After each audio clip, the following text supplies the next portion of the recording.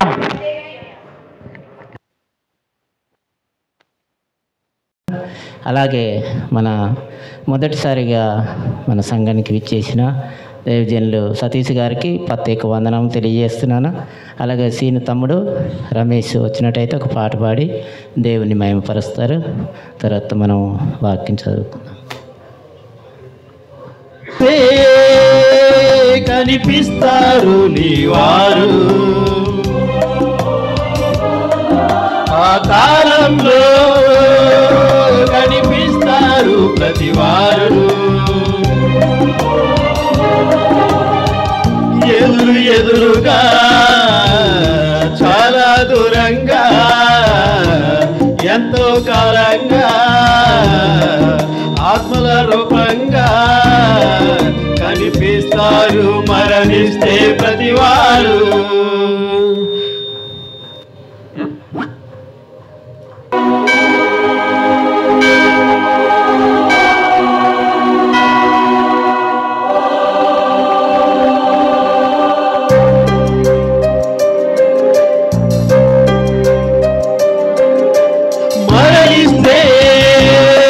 కనిపిస్తారు నీవారు ఆ కాలంలో కనిపిస్తారు ప్రతివారు ఎదురుగా చాలా దూరంగా ఎంతో కాలంగా ఆత్మల రూపంగా కనిపిస్తారు మరణిస్తే ప్రతివారు. పరదేశిలో ఉన్నవారంతా మనవారు మరణిస్తే కనిపిస్తారు నీవారు పాతాళంలో కనిపిస్తారు ప్రతివారు.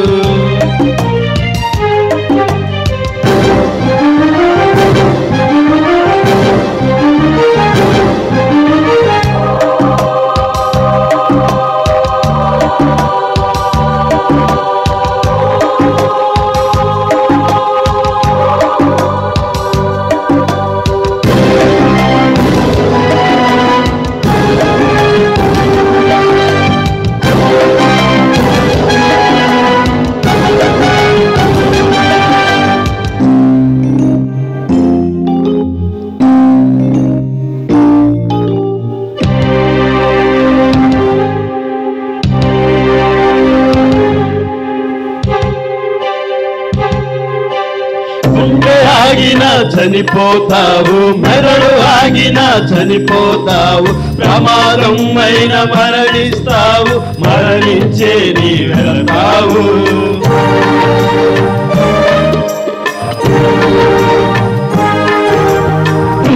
ఆగినా చనిపోతావు మెదడు ఆగినా చనిపోతావు ప్రమాదం అయిన మరణిస్తావు మరణించే నీ వెళతావు. నీ మరణ దినము ఏ రోజు ముందు అది తెలియని లేదుగా ఈ వైద్యులైన ఏ మందులైన నిన్ను రక్షించలేవుగా ముగించాలి అతనే నీ ఆత్మ చూస్తావు అప్పుడే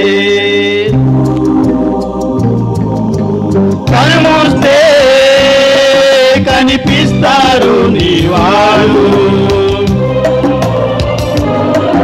ఆ కాలంలో కనిపిస్తారు ప్రతివారు.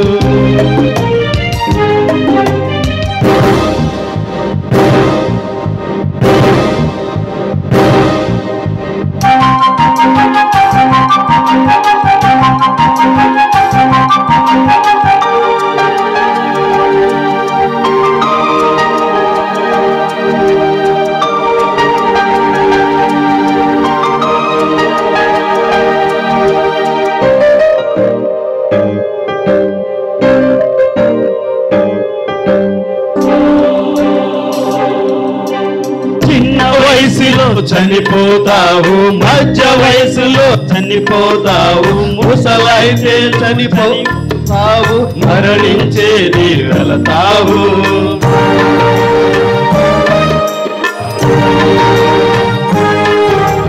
చిన్న వయసులో చనిపోతావు, మధ్య వయసులో చనిపోతావు, ముసలైతే నువ్వు చనిపోతావు, మరణించేది వెళతావు.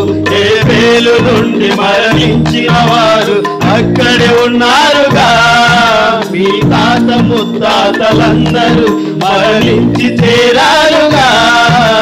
మరణిస్తే వెళతావు, ఆత్మలన్నిటినీ చూస్తావు. కనుమూస్తే కనిపిస్తారు నీవారు, ఆధారంలో కనిపిస్తారు ప్రతివారు.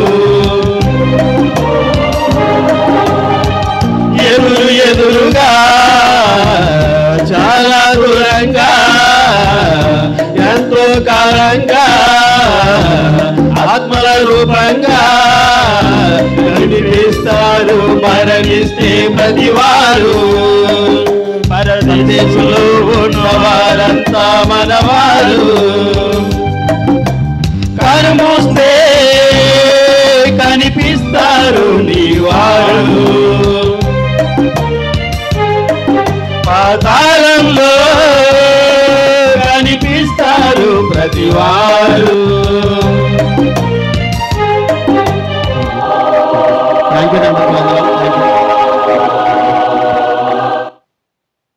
నామానికి మహిమ కలుగును గాక. చక్కటి పాట పాడి దేవుని మహిమపరిచిన ఇద్దరు బ్రదర్స్కి ప్రత్యేక వందనములు.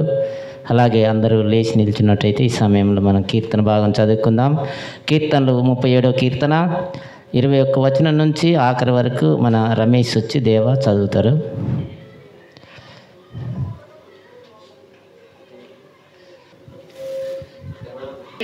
అప్పు చేసి తీరకముందు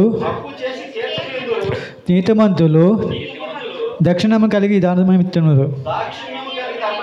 యెహోవా ఆశీర్వాదము నొందిన వారు భూమిని స్వతంత్రించుదురు. ఆయన శపించిన వారు నిర్మూలగుదురు. ఒకరి నడత యెహోవా చేతనే స్థిరపరచబడును. వాని ప్రవర్తన చూచి ఆయన ఆనందించును. యెహోవా అతని చెయ్యి పట్టుకుని ఉన్నాడు గనుక అతడు నేలన పడి లేవలేకుండు. నేను చిన్నవాడైన ఇంటిని ఇప్పుడు ముసలివాడని అయి ఉన్నాను. ఆయనను నీతిమంతులు ఎడవకబడును, కానీ వారి సంతానము భిక్షమెత్తుటగా కానీ నేను చూచుండలేదు. దినమెల్లా వారు దయ ఉంది, అప్పుడు ఇచ్చకముందురు. వారి సంతానపు వారు ఆశ్రయించబడుదురు. కీడు చేయటం మాని మేలు చేయట అప్పుడు నీవు నిలిచిందువు.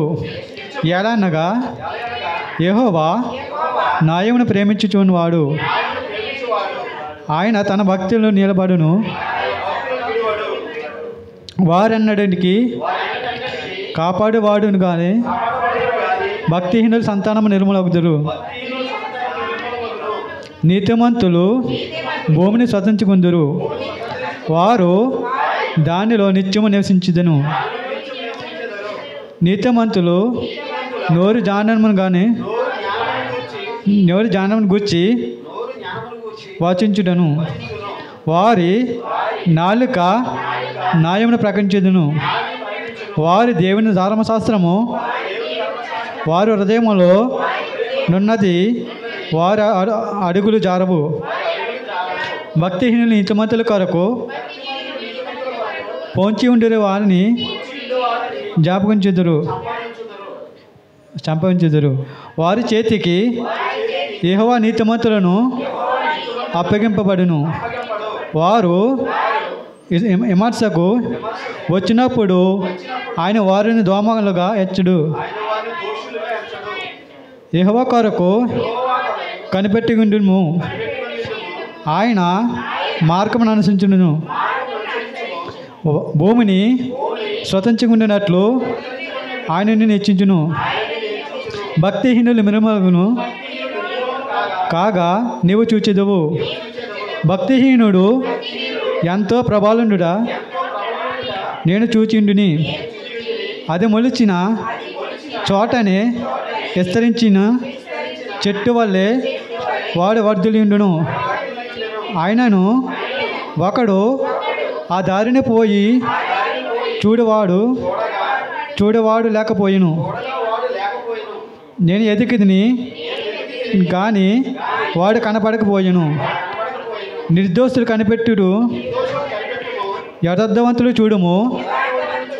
సమాధానపరచువారిని సంతతి నిలిచిను కానీ ఒకడైనాను నిలవకుండా అపరాధులు నశించుదురు. భక్తిహీనుల సంతానం నిర్మూలమును. యెహోవా నీతిమంతులు రక్షణ దారము. బాధ కలిగినప్పుడు ఆయన వారికి ఆశ్రయ దుర్గము. యెహోవా వారికి సహాయపడి వారిని రక్షించును.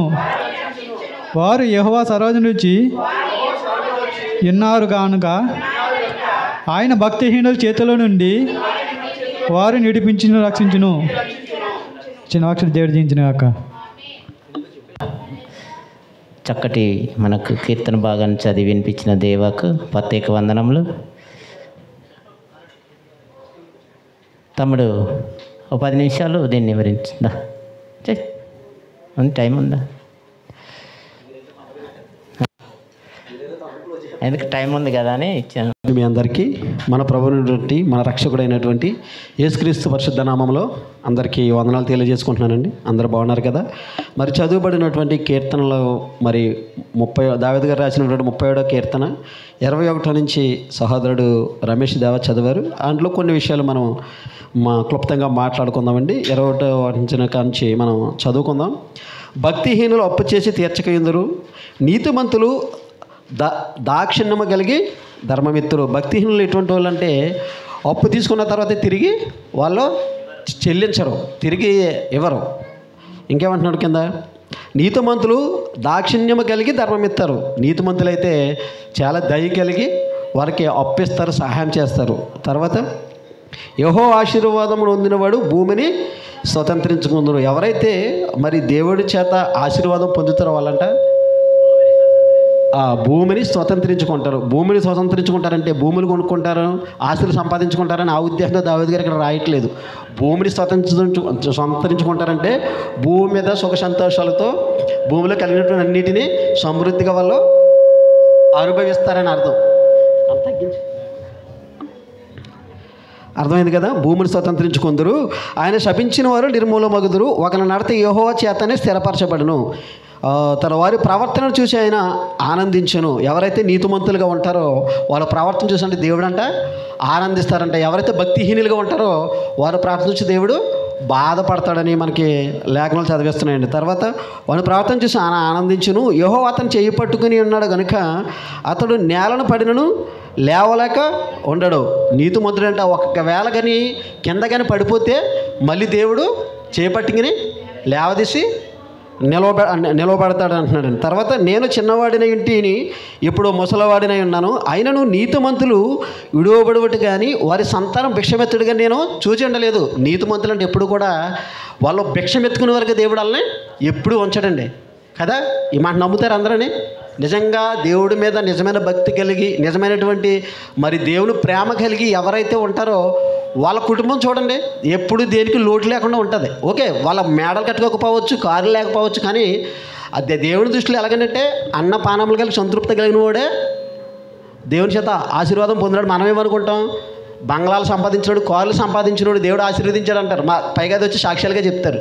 యాక్చువల్గా దేవుడు ఆశీర్వదించడం అంటే ఏంటంటే మంచి ఆరోగ్యంతో 2-3 పూటల ఆహారానికి లోటు లేకుండా సంతృప్తి కలిగి ఏ కుటుంబం అయితే జీవిస్తుంది అది దేవుడి చేత ఆశీర్వదింపబడిన వారి కుటుంబం అటువంటి వాళ్ళంట నీతిమంతులు అంటే విడవబడరంటే ఎప్పుడు కూడా దేవుడు వాళ్ళని విడిచిపెట్టడు. ఇంకేమంటాడు, వారి సంతానం భిక్షమెత్తట చూచి ఉండలేదు. ఇప్పటి వరకు నీతిమంతులు ఎంతమంది అయితే ఉన్నారో ఇంతవరకు కూడా భిక్షమెత్తికిని భిక్షమెత్తడం చూడలేదంట దేవుడు. కానీ అంటే మరి దేవుడు ఎలాగ ఆశీర్వదించాడంటే ఎప్పుడు కూడా వాళ్ళు ఒలివ చెట్టు వలె పచ్చని మరి పరిస్థితి కలిగి ఆ స్థితిని కలిగి ఉన్నారని ఇక్కడ అర్థమవుతుందండి. అలాగే దినమెల్ల వారు దయాలులే అప్పు ఇచ్చిచుందురు, వారి సంతానపు వారు ఆశీర్వదింపబడదురు. దినమల్లంటే వారు దయ కలిగంట అప్పిస్తారంటండి. తర్వాత ఏమంటున్నారు, వారి సంతానము ఎప్పుడు కూడా దేవుడి చేత ఆశీర్వదింపబడుతుందని దావీదు గారు అంటున్నారండి. ఇంకా కీడు చేయటం అని మేలు చేయము, అప్పుడు నువ్వు నిత్యము నిలుస్తూ. ఎప్పుడైనా సరే అండి మనం ఎవరికో కూడా కీడు తలపెట్టి ఉద్దేశించకూడదండి. ఎప్పుడు కూడా మనం ఎవరు, క్రీస్తు యొక్క రక్తంలోకి అడుగుబడిన దేవుని పిల్లలు అంటే క్రైస్తవులు. మన క్రైస్తవులుగా మన సహోదరులు మనకు అపకారం చేసినప్పటికీ కూడా మనం ఏం చేయాలంటే వాళ్ళకి కీడు మనం ఎప్పుడు కూడా తలపెట్టకూడదండి. కీడుగా తలపెడితే మనం ఎవరి మనుషులు, దేవుని సంబంధులు కాదు, మనం దెయ్యపు సంబంధులు. దెయ్యమే కదా పగ తీర్చుకుంటాడు, దేవుడు పగ తీర్చుకోడు. మనం పగ తీర్చుకోకూడదండి ఎవరి మీద, దేవుడే తీర్చుకుంటాడు పగ. మనం ఏంటంటే మనకి ఎంత నష్టం కలిగజేసినా, మనం ఎంత అవమానంగా మాట్లాడినా, 10 మందిలో మనం పరువు తీసినప్పుడు కూడా మనం ఏం చేయాలంటే చేతనైతే వాళ్ళ కొరకు ప్రార్థన చేయాలి తప్ప వారిని నాశనం చేసేద్దామని, వారు నాశనం అయిపోవాలని మనం ఎప్పుడు కూడా కోరుకోకూడదండి. ఇంకా కీడు చేయటం అని మేలు చేయనప్పుడు నిత్యము, మనం ఎప్పుడైతే మేలు చేస్తామో మనం ఎప్పుడు కూడా అంటే నిత్యము నిలుస్తామంటండి. దేవుడి సన్నిధిలో మనం ఎప్పుడు కూడా నిల్చుంటాం. తర్వాత యాలయనగా యెహోవా న్యాయమును ప్రేమించేవాడు, ఆయన తన భక్తులను విడువాడు. దేవుడు ఎలా ఉంటాడు అంటే ఎప్పుడు కూడా న్యాయాన్ని దేవుడు ప్రేమిస్తాడు, అబద్ధాన్ని ఎప్పుడు కూడా, అసత్యాన్ని దేవుడు, అసలు అసత్యం అనేదే దేవుడిలో లేదండి. అది అర్థమవుతుందా? అసత్యం అనేది ఎవరిదంటే అది సాతానుడు స్వభావం. దేవుడు న్యాయమంతుడు, నీతిమంతుడు, యథార్థపరుడు, ఎటువంటి వాడైనా పరిశుద్ధుడు. దేవుడిలో ఎటువంటి కలంకం లేదండి. దేవుడు ఎప్పుడు కూడా న్యాయం తరపునే దేవుడు ఉంటాడండి. అసత్యం తరపున, అబద్ధాల వైపు దేవుడు ఉండడండి. ఓకేనండి. తర్వాత ప్రేమించేవాడు తన భక్తులను విడువాడు. ఎప్పుడు కూడా అంటే దేవుడిని ప్రేమించాలని ఎప్పుడు కూడా విడువాడు అంటే ఇంకా యాలయనగా కిందదే నీతిమంతులు 28 చదువుకుందామండి.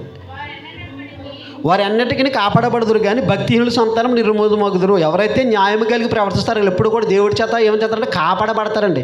కానీ భక్తిహీనులు ఏమవుతారంటే ఏమన్నా భక్తిహీనులు ఏమైపడతారు, నిర్మూలమవుతారంటే వాళ్ళు ఇంక భూమి మీద మనకి కనిపించకుండా పోతారని అర్థమండి నిర్మూలమవుతారంటే. దాని తర్వాత నీతిమంతులు భూమిని స్వతంత్రించుకుందరు, వారి దానిలో నిత్యము నివసించెదరు. ఇందా చెప్పారు కదండి, నీతిమంతులు అంటే దేవుడిచ్చినటువంటి భూమిని స్వతంత్రించుకొని అందులో కూడా ఎప్పుడు కూడా వారి దానిలో నిత్యము నివసిస్తారంట. ఎప్పుడు కూడా దేవుడిచ్చిన ఆయుష్కాలం అంతా కూడా సుఖ సంతోషాలతో ఆనందంతో ఎప్పుడు వాళ్ళ కుటుంబం పచ్చగా ఉంటుందని చెప్తున్నాను. తర్వాత నీతిమంతుల నోరు జ్ఞానమును గూర్చి వచించును, వారి నాలుక న్యాయమును ప్రకటించును. నీతిమంతుల ఎప్పుడు కూడా జ్ఞానము అనగా ఏంటంటే దేవుని సంబంధమైన మాటలే పలుకుతాడండి క్రైస్తవుడు. ఎప్పుడు కూడా నిజమైన క్రైస్తవుడు, దేవుడు అంటే భయపడిన భక్తి కూడా ఉన్నవారు ఎప్పుడూ కూడా వాళ్ళు ఎప్పుడు కూడా వాక్యాన్నే మాట్లాడతారండి. వాక్యం తప్పి వాళ్ళు ఏమీ మాట్లాడరు. మనకు కూడా ఫ్రెండ్స్ ఉంటారు, ఏదైనా ఫోన్ చేసాం అనుకో, ఏం తిన్నావు, ఇలా బిర్యానీ వండారా, ఏందన్నా ఎక్కడికి వెళ్ళావు, ఏ సినిమా చూసావు కదా, ఇలా మాట్లాడుకుంటారు భక్తిహీనులు. కానీ భక్తులు ఎలా ఉంటారంటే నీతిమంతులలో జ్ఞానం వసించిన వాళ్ళు ఎప్పుడు కూడా దేవుని గురించిన విషయాలు వాళ్ళు చెబుతూ ఉంటారండి. తర్వాత వారి నాలుక ఎప్పుడు కూడా న్యాయాన్నే ప్రకటిస్తుంది. ఎప్పుడు కూడా అబద్ధాన్ని అనేది వాళ్ళు ప్రకటించరు. ఎప్పుడు కూడా మరి సత్యాన్ని వాళ్ళు ప్రకటిస్తారండి. తర్వాత వారి దేవుని ధర్మశాస్త్రము వారి హృదయంలోనే ఉన్నది, వారి అడుగులు జారవు. ఎవరైతే దేవుణ్ణి నమ్ముకుంటారో వాళ్ళ ధర్మశాస్త్రం అంట వాళ్ళ హృదయంలో ఎప్పుడు కూడా ఉంటుందంట. వాళ్ళు ఎటువంటి తప్పటి అడుగులు వాళ్ళు జారవంటున్నాడండి. తర్వాత భక్తిహీనులు నీతిమంతుల కొరకు పొంచి ఉండి వారిని చంపచూతురు. భక్తిహీనులు అంటే ఎవరు? వాళ్ళు కూడా దేవుడిని నమ్ముకున్న వాళ్ళే. భక్తిహీనులు అంటే దేవుడిని ఎరిగిన వాళ్ళు కాదు. భక్తుడు అంటేనే దేవుడిని నమ్ముడు అని అర్థం. మరి భక్తిహీనత అంటే ఏంటంటే దేవుని నమ్ముతాడు తప్ప భక్తులు ఏమొచ్చిందంటే హీనత. అంటే అలా పరిపూర్ణమైన భక్తులు కాదు, ఏదో శుక్రవారం రావటం వెళ్ళిపోవటం, మళ్ళీ శుక్రవారం రావటం వెళ్ళిపోవటం. మరి 6 దినాలు ఏం చేస్తారంటే లోకానుసారంగా బ్రతుకుతాడు. వీళ్ళు దేవుడి ఆజ్ఞలు ఎవరైతే మరి దేవుడు చెప్పినట్టుగాక బ్రతకుండా ఉంటారో వాళ్ళందరూ కూడా ఎవరంటే భక్తిహీనులు. భక్తిహీనులు అంటే నీతిమంతుల కొరకు పొంచి ఉండంట వారిని చంప చూస్తారంటే. ఎందుకు చంప చూస్తారో మనం చెప్పాను కదా, కయ్యను హేబెల్ ఎందుకు చంపేశాడు? అసూయ చేత. కదా, ద్వేషాన్ని అసూయ కలిగి చెప్పేసి వీళ్ళు కూడా ఈ భక్తిహీనులు ఎలాంటి వాళ్ళు అంటే ఒక నీతిమంతుడు బాగా బ్రతుకుతున్నప్పుడు ఈయన్ని ఎలా చంపేయాలా, ఈయన్ని ఎలాగే అవమానపరచాలా, ఈయన్ని ఎలాగ అవమానపరిస్తే ఈడు కుంగిపోతాడో ఇలాగ ఆలోచిస్తారండి. ఎవరెళ్ళు ఎలాగనుకునే వాళ్ళు ఎవరు? భక్తిహీనులు. భక్తులు కాదండి. భక్తుడైతే ఏం చేస్తాడు? ప్రార్థన చేస్తాడు. మనకు ఆయన చేసినప్పుడు కూడా తండ్రి తెలుసో తెలియక నా ఎడలు తప్పుదేం చేశాడు, క్షమించండి తండ్రి, మిమ్మల్ని తెలుసుకునే భాగ్యంగా ఉండని. నీతిమంతుడైతే జ్ఞానం కలిగినోడైతే ఎలా మాట్లాడతాడు? ఆ విధంగా మాట్లాడతాడు కదా. తర్వాత వారి చేతికి యెహోవా నీతిమంతులను దేవుడు అప్పగించడంట. ఎవరి చేతికి? భక్తిహీనుల చేతికంట. నీతిమంతుల్ని దేవుడు వాళ్ళ చేతిలో పడకుండా కాపాడతాడండి. తర్వాత వారి విమర్శనకు వచ్చినప్పుడు ఆయన వారిని దోషులుగా ఎంచడు. ఎప్పుడైతే మనం చనిపోయిన తర్వాత మన అందరికీ తీర్పు ఉంది కదండి. మనం ఎప్పుడైతే చనిపోతామో మనం చేసిన క్రియలను బట్టే మనం నరకానికి వెళ్ళాలా, నిత్య జీవనానికి వెళ్ళాలనేది మనకు తెలుస్తుంది. మనం ఒకవేళ దేవుడిని నమ్ముకుని దేవుని కార్యక్రమాలు చేసి అనేక మంది స్వార్థను ప్రకటించి అనేక మంది ఆత్మలు రక్షించి ఎప్పుడైతే మనం దేవుడి దగ్గరికి వెళ్తామో అప్పుడు మనం తీర్పు పొందాం. తీర్పు పొందేవాడు ఎవరంటే దేవుడి మాటలని పట్టించుకోనకుండా ఈ భూమి మీద ఇష్టం వచ్చినట్టు బ్రతికి చనిపోతాడు చూడు, వాడు తీర్పులోకి వెళ్తాడు. తీర్పులో కనుక పాతాళంలోకి నరకంలోకి వెళ్ళిపోతాడు. తర్వాత యెహోవా కొరకు కనిపెట్టుకుని ఉండుము, ఆయన మార్గమును అనుసరించుము, భూమిని స్వతంత్రించుకొనినట్లు ఆయన నిన్ను హెచ్చించును, భక్తిహీన నిర్మూలన కాగా నీవు చూచేదవు. ఏమంటారండి? యెహోవా కొరకు కనిపెట్టుకుని ఉండాలంటే మనం ఎప్పుడు కూడా దేవుడు మాట కొరకు, దేవుడు ఆలోచన కొరకు మనం ఎప్పుడు కూడా ఏంటండి కనిపెట్టుకుని ఉండాలి. దేవుడు ఇదిగో ఈరోజు శుక్రవారం మాతో ఏం మాట్లాడబోతున్నాడు దేవుడు, సేవకులు వచ్చారు ఈరోజు అన్ని ద్వారా మాకు ఏ సంగతులు చెప్పబోతున్నారు, మనం ఎలా ఉండాలంటే కనిపెట్టుకుని ఆతృతగా ఉండాలండి. శుక్రవారం ఎప్పుడు వస్తుందా అని ఉండాలి. కానీ బిర్యానీ ఎప్పుడు తింటామని కాదు. శుక్రవారం ఎప్పుడు వస్తుందా, బిర్యానీ ఎప్పుడు వండికి తిందామా. చాలామంది ఏంటంటే ఫ్రైడే అంటే బిందాస్ కదా, బయటికి వెళ్ళి తిరుగుతారు. ఎక్కడికి వెళ్దాం, సిటీ సెంటర్కి వెళ్దామా, లేకపోతే పెరలగత్తర వెళ్దామా, లేకపోతే లూసీలు వెళ్దామా, లేదంటే పెద్ద పెద్ద హోటల్లో ఉంటే అందులోకి వెళ్ళి తిందామా. భక్తిహీనులందరూ ఎలాగ ఆలోచిస్తారంటే ఇలాగ ఆలోచిస్తారు. మనమైతే ఎలా ఉండాలి? దేవుడు మనకి ఏం బోధిస్తాడు శుక్రవారాన్ని మనం శుక్రవారం కొరకు మనం ఎప్పుడు కూడా ఎదురు చూస్తూ ఉండాలి. దేవుని మాటలు వినడానికి మనం ఎప్పుడు కూడా ఆతృత కలిగి ఉండాలండి. తర్వాత భక్తిహీనులు ఎంతో ప్రభావం ఉండుట నేను చూచి ఉంటిని, అది మొలిచిన చోటనే విస్తరించిన చెట్టు వలె వాడు వర్ధిల్లి ఉండెను. భక్తిహీనులు కూడా ఎంతో ప్రబలి ఉండుట నేను చూచి ఉంటిని, అది మొలిచిన చోటనే విస్తరించిన చెట్టు వలె వాడు వర్ధిల్లి ఉండెను. అంటే భక్తిహీనులు ఎంత ప్రబలినా కానీ వాళ్ళు ఎప్పటికీ ఎదగరండి. భక్తిహీనుడు ఎప్పుడు ఎదగడు. భక్తి గలవాడు ఎప్పుడు కూడా వర్ధిల్లుతాడు. ఎందులో? వాక్యంలో, దేవుని విషయంలో వర్ధిల్లుతాడండి. తర్వాత ఆయనను ఒకడు ఆ దారిని పోయిన చూడగా వాడు లేకపోయాను, నేను వెతికి తిని కానీ వాడు కనపడపోను. భక్తిహీనుడు దారింటి చూసినప్పుడు ఆడు కనపడ్డంట. ఎతికినా కానీ ఎంత వెతికినా కానీ భక్తిహీనుడు కనపడ్డంటండి. తర్వాత అంటే ఇంకా భక్తిహీనుడు ఈ భూమి మీద బ్రతికి ఉండడని కనపడ్డంటే. నిర్దోషాన్ని కనిపెట్టుము, యథార్థవంతులను చూడుము, సమాధానపరిచేవారి సంగతి నిలుచును. ఎలాగంటే నిర్దోషులను అంటే మనం ఎప్పుడు కూడా కనిపెట్టాలండి. నిర్దోషులు అంటే ఎటువంటి దోషం లేని వారికి, ఎటువంటి తప్పు చేయని వారు కూడా ఎవరైతే నీతిమంతులు ఉంటారో వాళ్ళని ఎప్పుడు కూడా మనం కనిపెట్టి ఉండాలంటే, యథార్థాలని ఎప్పుడు కూడా మనం చూడాలంటే సమాధానపరిచేవారి సంతతి నిలుచును. ఎప్పుడు కూడా యథార్థవంతుల సంతతి కూడా ఎప్పుడు కూడా అండి అది పాడైపోదండి. దేవుడు ఎప్పుడు కాపాడుతూ ఉంటాడు. దావీదు గారికి మరి దేవుడు ఒక ప్రమాణం చేశాడు. ఏంటి? తరతరములకు నీ సింహాసనాన్ని నేను ఈ భూమి ఉన్నంతకాలం, ఆకాశము భూమి ఉన్నంతకాలం నీ సింహాసనం మీద ఒక రాజు ఉండగా మాండని చెప్పాడు కదా. అలాగే మరి ప్రమాణం చేసినట్టు మరి ఇప్పటికీ దావీదు గారి యొక్క సింహాసనం ఉందా? ఉంది. మరి ఇప్పుడు రాజుగా ఎవరున్నారు?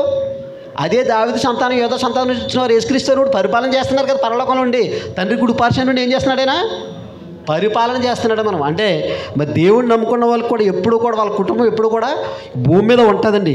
తర్వాత కానీ ఒక్కడైనను నిలవకుండా అపరాధం నశించురు, భక్తిహీనుల సంతతి నిర్మూలనండి. ఎవరైతే అపరాధులు ఉంటారో వాళ్ళని నశిస్తారంట.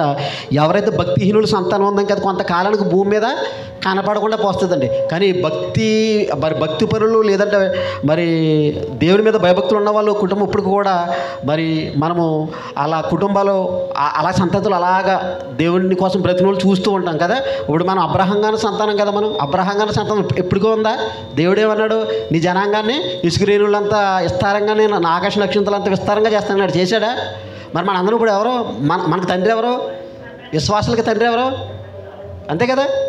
అబ్రహం గారికి మన తండ్రి అంటే మనం ఆయన సంతానం కదా తండ్రి అంటేని. తర్వాత యెహోవా నీతిమంతులకు రక్షణ ఆధారము, బాధ కలిగినప్పుడు ఆయన వారి ఆశ్రయదుర్గము. యెహోవా నీతిమంతులకి ఏంటంటే రక్షణ ఎప్పుడు కూడా తన పిల్లలకి ఎప్పుడు తన చుట్టూ ఏం చేస్తాడా?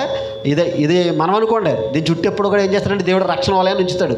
ఎప్పుడు కూడా ఆయన తన పిల్లల్ని నష్టపోకుండా ప్రమాదాల నుంచి కాపాడి ఎప్పుడు పచ్చగా చూడండి చెట్టు ఎలా పచ్చగా ఉందో ఎప్పుడు కూడా సుఖ సంతోషాలతో దేవుని భయభక్తులతో ఎప్పుడు కూడా నిగనిగలాడుతూ ఉంటారంటే వాక్యంతో ఎప్పుడు వదిలుతూ ఉంటారండి. తర్వాత కింద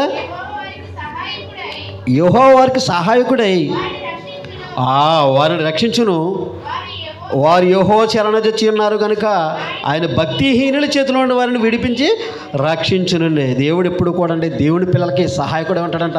ఎవరైతే భక్తిహీనులు ఉంటారో వాళ్ళలో మాయలో మనం పడిపోకుండా, వాళ్ళ ఒగ్గినట్టు వల్ల మనం పడిపోకుండా, దుష్టుడి చేతిలో పడకుండా ఎప్పుడు కూడా మళ్ళీ ఏం చేస్తాడంటే దేవుడు రక్షిస్తాడంటండి. అర్థమైంది కదండి. మరి ఒక చిన్న మాటలు దేవుడు దీవించును కాక, ఎందుకంటే సమయం లేదు కాబట్టి మన ముందు చక్కటి కీర్తన భాగం వివరించిన తమ్ముడు సీనుకు ప్రత్యేక వందనం తెలియజేస్తూ, చూశారు కదా మనకు దావీదు గారు రాసిన కీర్తనలో ఏం నేర్చుకున్నాం? భక్తిహీనులు కనపడకుండా పోతారు, నిర్మలమవుతారు. నీతిమంతులు ఎప్పుడు కూడా దేవుడితోనే. ఈ నీతిమంతులు ఎవరు? దేవునికి ఎప్పుడు దేవుని గణపరిచేవారు, దేవుని కొరకై బతికేవారు. నిజంగా నీతిమంతులు అంటే ఎలాగుంటారో మనకు ఇందులో ఎన్ని వచ్చిన ద్వారా నీతిమంతులు ఉన్నారు, భక్తిహీనులు ఉన్నారు. ఏమర్థమైంది దీన్ని బట్టి? మనకు భక్తిహీనంగా మనం ఉండకూడదు. ధర్మశాస్త్రం అంటే 10 ఆజ్ఞలు ఉన్నాయా? ఆజ్ఞలో 10 ఆజ్ఞలలో ఒక ఆజ్ఞ మనకు చక్కగా మనం ఎవరిని సన్మానించాలంటే 12వ వచనం, తల్లిదండ్రులను సన్మానించాలి, దేవుని యందు భయభక్తులు కలిగి ఉండాలి. దేవుని యందు భయభక్తులు కలిగి ఉన్న వాళ్ళు, తల్లిదండ్రులను సన్మానించిన వాళ్ళు, దేవుని గణపరిచిన వాళ్ళు, వీళ్ళు నీతిమంతులు. నీతిమంతులు ఎప్పుడు కానీ దేవుడు చేసిన మేళ్లను, ఎవరైనా చేసిన సాయాన్ని కూడా మర్చిపోకుండా ఉంటారు. మనం మొదటి వచనంలోనే 21 వచనంలో చదువుకున్నాము. భక్తిహీనులు అప్పిచ్చి తిరిగి ఇవ్వరు. ఎందుకంటే వాడు తీసుకొని నువ్వు ఎన్ని సూరిటీలు పెట్టుకున్నా, మధ్యలో ఎన్ని పెట్టుకున్నా వాడు ఇవ్వడు. అదే నీతిమంతుడైతే ఖచ్చితంగా 1 రోజు 2 రోజులు లేట్ అయినప్పటికి కూడా వాడు తిరిగి ఇచ్చి ఇంకొకరికి సాయం చేయడానికి ఎదురు చూస్తూ ఉంటాడు. మనం నీతిమంతుల్లాగా ఉండాలి, దేవుడితోనే ఉండాలి, ఎప్పుడు ఎల్లప్పుడు దేవుణ్ణి గణపరచాలి. చూచారండి, సాక్ష్యాలు ఏమైనా ఉంటే 2 నిమిషాలు టైం ఇవ్వబడుతుంది. రండి. అందరికీ వందనములండి. మరి దేవాతి దేవునికి కూడా వందనాలండి. అలాగే మరి నాకు వారం రోజుల కిందటండి మోకాళ్ళు చాలా నొప్పి అయింది, నడవలేకుండా అయ్యింది 2-3 రోజులు. కానీ పని మానేస్తే కుదరదు కాబట్టి మరి దేవుణ్ణి అలాగే ప్రార్థించుకుంటూ వెళ్ళేదాన్ని. అలాగే సతీష్ అన్న గారికి చెప్పాను, మోకాలు చాలా పోటుగా ఉందన్న, అసలు నడవలేకుండా ఉన్నా, పనులకి తప్పదు వెళ్ళాలి కదా అని. ఆయన ప్రార్థన చేశారండి. అలాగే నేను కూడా ప్రార్థన చేసుకుంటాం వల్ల సంఘం నాకు ప్రార్థన చేసి స్వస్థత కలిగిచ్చారు. అలాగే మరి దేవాదేవునికి వందనాలండి. ఆ కార్యమే కాకుండా నాకు ఐడి అయిపోయింది. మరి ఐడి అయిపోకముందే నేను 3000 కట్టాలన్నారు, కట్టేశాక వాళ్ళు ఏం చేశారంటే నెల అయిపోయింది, నేను డబ్బులు ఇచ్చి కూడా ఐడి వస్తుంది అంటున్నారు కానీ ఐడి ఇవ్వట్లేదు. నేనేమో రోజు ఆఫీస్కి వెళ్ళి అడగడం, ఆఫీస్ కాడ వెయిటింగ్ చేయడం, ఆయనేమో నేను లేని ఆఫీస్ కాడ అనడం, అలా నెల 15 రోజులు తిప్పించుకున్నారండి. అప్పుడు డాడీకి ఫోన్ చేసి చెప్పాను, డాడీ ఇలాగా నాకు ఐడి ఇవ్వట్లేదు వాళ్ళు అని అంటే, ప్రార్థన చేద్దాం బిడ్డ, నువ్వు దిగులు పడకు, మనకి యేసయ్య సహాయం చేస్తాడు, నువ్వేమీ ఇది అవ్వవద్దు అని మళ్ళీ సంఘంలో ప్రార్థన చేశారు. అలాగే సంఘం అంతటికి నా కృతజ్ఞతాస్తుతులు, అలాగే దేవునికి కూడా వందనాలండి నాకు ఈ సహాయం చేసినందుకు. చిన్న సాక్ష్యం దేవుడు దీవించును గాక. హల్లెలూయా. దేవుని నామానికి మహిమ కలుగును గాక. చూసారా, దేవుడు వీళ్ళు భక్తిహీనులు, వాళ్ళు భక్తిగా ఉండేవాళ్ళంటే, నీతిమంతులు అంటే అలాగా దేవుణ్ణి హత్తుకొని ఉన్న వారికి దేవుడు ఖచ్చితంగా సాయం చేస్తాడు. ఆమె ప్రార్థన అవసరత కోరింది. ఆమె ప్రార్థన అవసరత కోరినా కోరకపోయినా అనుదినం మేము ప్రార్థన చేస్తూనే ఉంటాం. దేవుని దగ్గర మనం ఏం చేస్తాం, దైవజనులు అంటే వాళ్ళు రిక్వెస్ట్, సంఘం కొరకు ప్రతి ఒక్కరి గురించి రిక్వెస్ట్ చేస్తాం. కానీ వారు సొంత ప్రార్థన ఉండాల, లేకపోతే అసలు ఏమీ జరగదు. ఖచ్చితంగా వారి సొంత ప్రార్థన ఉంటేనే ఈ రిక్వెస్ట్ ఆ రిక్వెస్ట్ తోడైతేనే దేవుడు మనకు కార్యాలు చేస్తాడు. ఆయన చేసిన మేళ్ళని మనము ఎంతమందిలో ఉన్నా కానీ ఆయన్ని గణపరచాలా, ఆయన చేసిన మేళ్ళని చెప్పాలా. చూడు, సాక్ష్యాలు ఆమెకు జరిగిన కార్యాన్ని చెప్పింది కాబట్టి దేవుడు ఆనందిస్తాడు. మరి ఈ మధ్యలో మీరందరూ వినే ఉంటారు, ఉమెన్ క్రికెట్లో ఘన విజయాన్ని సాధించిన 7 మార్లు ఆస్ట్రేలియా ఓడించింది కదా. మరి ఎవరండి గెలిపించింది? ఏం పేరు? ఆ పేరు గుర్తుందా? జమీమా ట్రోలా. ఆ బిడ్డ చూడు, దేవుని బిడ్డ కాబట్టి దేవుని గణపరిచింది. ఎలా గణపరిచింది? యుద్ధం ఎవరిది? యెహోవాది. ఇది నాది కాదు, నాది కాదు, యుద్ధం యెహోవాదని కోట్లాది మందిలో నిలబడి చెప్పింది, ఇది గెలుపు నాది కాదు, నా దేవుడు నన్ను గెలిపించాడు అని. ఏం చెప్పారు విన్నారా? అదండి సాక్ష్యం అంటే. ఎంతమందిలో చెప్పిందంటే పెద్ద సాక్ష్యం కదా. దేవుణ్ణి గణపరిచే వారిని అక్కడ ఒక ఆ బిడ్డ వచనం కూడా జ్ఞాపకం చేసుకుంది. దేవుడు ఎంత గొప్పవాడో అందరి ముందు వెలుగెత్తి చెప్పింది. సిగ్గుపడిందా? సిగ్గుపడలేదే. సిగ్గుపడకుండా దేవుని సాక్ష్యం చెప్పుకుంది ఆ బిడ్డ. చూడు, మనం ఎప్పుడు కానీ దేవుడు చేసిన మేళ్ళని మర్చిపోకూడదు, దేవుడు చేసిన కార్యాలని మర్చిపోకూడదు. దేవుడు ఆనందపడతాడు. నీతిమంతులుగా ఆయనని మనం గణపరిస్తే మనల్ని ఆయన గణపరుస్తాడు. చిన్న సాక్ష్యము కాదు, పెద్ద సాక్ష్యం ఇది. దేవుడు దీవించి ఆశీర్వదించిన గాక. ఈ సమయంలో మరి సమయం తక్కువ ఉంది, బ్రదర్కు ఒక అరగంట మనం సమయం ఇద్దాం. ఈరోజు బల్ల కార్యక్రమం కూడా ఉంది కాబట్టి వాక్యం కొరకు ఎవరైనా ఆసక్తి కలిగిన వాళ్ళు వచ్చి ప్రార్థన చేస్తే బ్రదర్కు వాక్యం ఇచ్చేద్దాం. ఇదా పరిశుద్ధుడు పరిశుద్ధుడు పరలోకమ దేవా, నీ ఘననామములకు వందనములు, స్తుతులు, స్తోత్రములు తండ్రి. ఇదిగో మరి ఈ మధ్యాహ్న కాల సమయంలో చిన్న మందగా చేరుకుని మరి మిమ్మల్ని మహింపరచం, కీర్తించాం, గణపరచం కనుక వందనములు, స్తుతులు, స్తోత్రములు తండ్రి. ఇదిగో మరి సాక్ష్యాలు మరి మీ ముందు ఉంచారు. మీ చిత్తమైతే మరి కావలసిన వసతులు అనుగ్రహించండి. అలాగే ఇంతవరకు మాకు కావలసిన సహాయం కొరకు మీరు తోడు నీడగా ఉన్నారు తండ్రి. మరి ఆత్మీయ కావాల్సిన ఆహారాన్ని మేము తీసుకుంటుండగా ప్రాముఖ్యం సమయానికి వెళ్తున్నాం తండ్రి. మరి ఇక్కడ నిలబడి మీ పిల్లలకు ఉపదేశించడానికి సతీష్ అన్నయ్య గారిని మరి జ్ఞాపకం చేసుకుని మరి ఆయన చెబుతున్న మాటలు అవి సత్యము, అవి నిత్యము ఉండే మాటలని గ్రహిస్తూ తండ్రి ఆ మాటలు మీ మాటలుగా భావించే భాగ్యాన్ని మా అందరికీ అనుగ్రహించండి. మరి చెప్పుచున్న మాటలు విని విడిచిపెట్టే వరకు కాకుండా మా హృదయంలో భద్రపరుచుకునే ధన్యత మాకు అనుగ్రహించండి.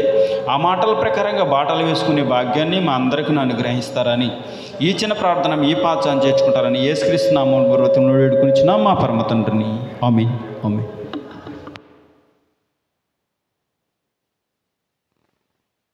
హల్లెలూయా. దేవి నామానికి మహిమ కలుగును గాక. చక్కగా వాక్యం కొరకు ప్రార్థించిన రమేష్ బ్రదర్కు ప్రత్యేక వందనలు తెలియజేస్తూ ఈ సమయాన్ని మనం సతీష్ గారికి అప్పగిస్తున్నాం. అతను వస్తుండగా అందరు చప్పట్లు కొడదాం, గణపరుద్దాం. బ్రదర్, అతి పరిశుద్ధ నామానికి మహిమ కలుగును గాక. మీ అందరికీ వందనాలండి. దేవుడు మనల్ని ప్రేమించి మరి సజీవుల యొక్క లెక్కల్లో మనలందరినీ ఉంచారు. ఆయన సన్నిధిలోనికి తోడుకుని వచ్చారు. మరి ఈ అవకాశాన్ని ఇచ్చినటువంటి దేవునికి, అదేవిధంగా దైవదాసులు మరి సతీష్ గారికి నా ప్రత్యేకమైన వందనాలు తెలియజేస్తున్నాను. ఈ సమయంలో పరిశుద్ధ గ్రంథం నుండి ఒక మాట చదువుకుందాం. కీర్తన గ్రంథము 16వ అధ్యాయము 11వ వచనాన్ని మనం చదువుకుందాం.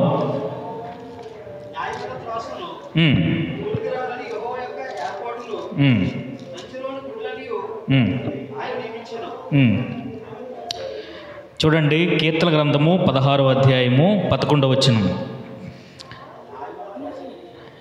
కీర్తన గ్రంథం అన్నా, జీవ మార్గమును నీవు నాకు తెలియచేసేదవు, నీ సన్నిధిని సంపూర్ణ సంతోషము కలదు.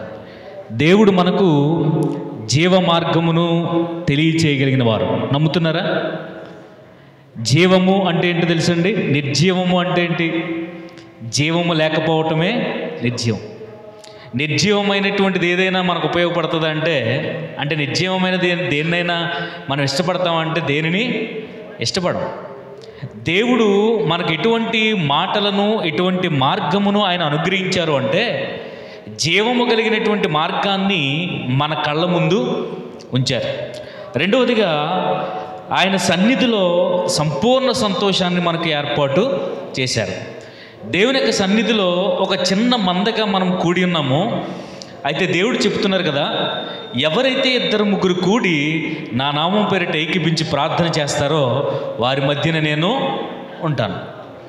దేవుని ప్రసన్నత ఉండి దేవుని యొక్క వాక్యము దొరికేటటువంటి ఈ ప్రదేశం ఏదైతే ఉన్నదో ఇది మనకు జీవ మార్గమును అనుగ్రహించుటకు దోహదపడుతుంది. ఆయన సన్నిధిలో మనకు సంపూర్ణ సంతోషాన్ని కలిగిస్తుంది. ఎందుకంటే మన దేవుడు జీవాధిపతి అయి ఉన్నారు. దేవుడు ఏమై ఉన్నారు? జీవాధిపతి. ఆయన నివసించేటటువంటి స్థలము జీవాధిపతి నివసించేటటువంటి స్థలం. దేవుని యొక్క సంఘము జీవము కలిగినటువంటి స్థలముగా మనకు కనిపిస్తూ ఉన్నది. కనుక జీవము కలిగినటువంటి స్థలములో జీవము కలిగినటువంటి దేవునిగా ఉండే జీవాధిపతి అయినటువంటి దేవుడు మనుషులమైనటువంటి మనకు కూడా జీవాన్ని ప్రసాదించి ఈ జీవన విధానంలో మళ్ళీ తండ్రిని చేరుకునేటటువంటి గొప్ప భాగ్యాన్ని పరిశుద్ధ గ్రంథంలో మనకు దేవుడు ఏర్పాటు చేశారు. అందుకనే మీరు సంఘముగా కూడుట మానకండి. సంఘముగా కూడి ఆయన ఆరాధిస్తూ ఆయన నేర్పించేటటువంటి ఉపదేశాలు ఏదైతే ఉంటాయో వాటిని అనుసరించమని చెప్పారు. సామెతల గ్రంథంలో కూడా ఒక మంచి మాట రాయబడింది. 6వ అధ్యాయము 23వ వచనాన్ని మనం చదవగలిగితే, సామెతల గ్రంథము 6వ అధ్యాయము 23వ వచనం చూడండి. ఉపదేశం ఎలా ఉందంటే వెలుగుగా ఉంది.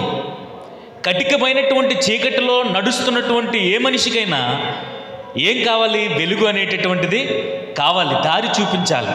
అవునా? చీకటిలో ప్రయాణం చేసే మనిషికి వెలుగు ఎలాగైతే సహాయం చేస్తుందో, పాప భూయిష్టమైనటువంటి ఈ జీవితాన్ని జీవించుతున్నటువంటి మనకు వాక్యము అనేటటువంటి భావం ఏదైతే ఉందో అది ఎలా ఉందో తెలుసండి? వెలుగుగా ఉందటండి.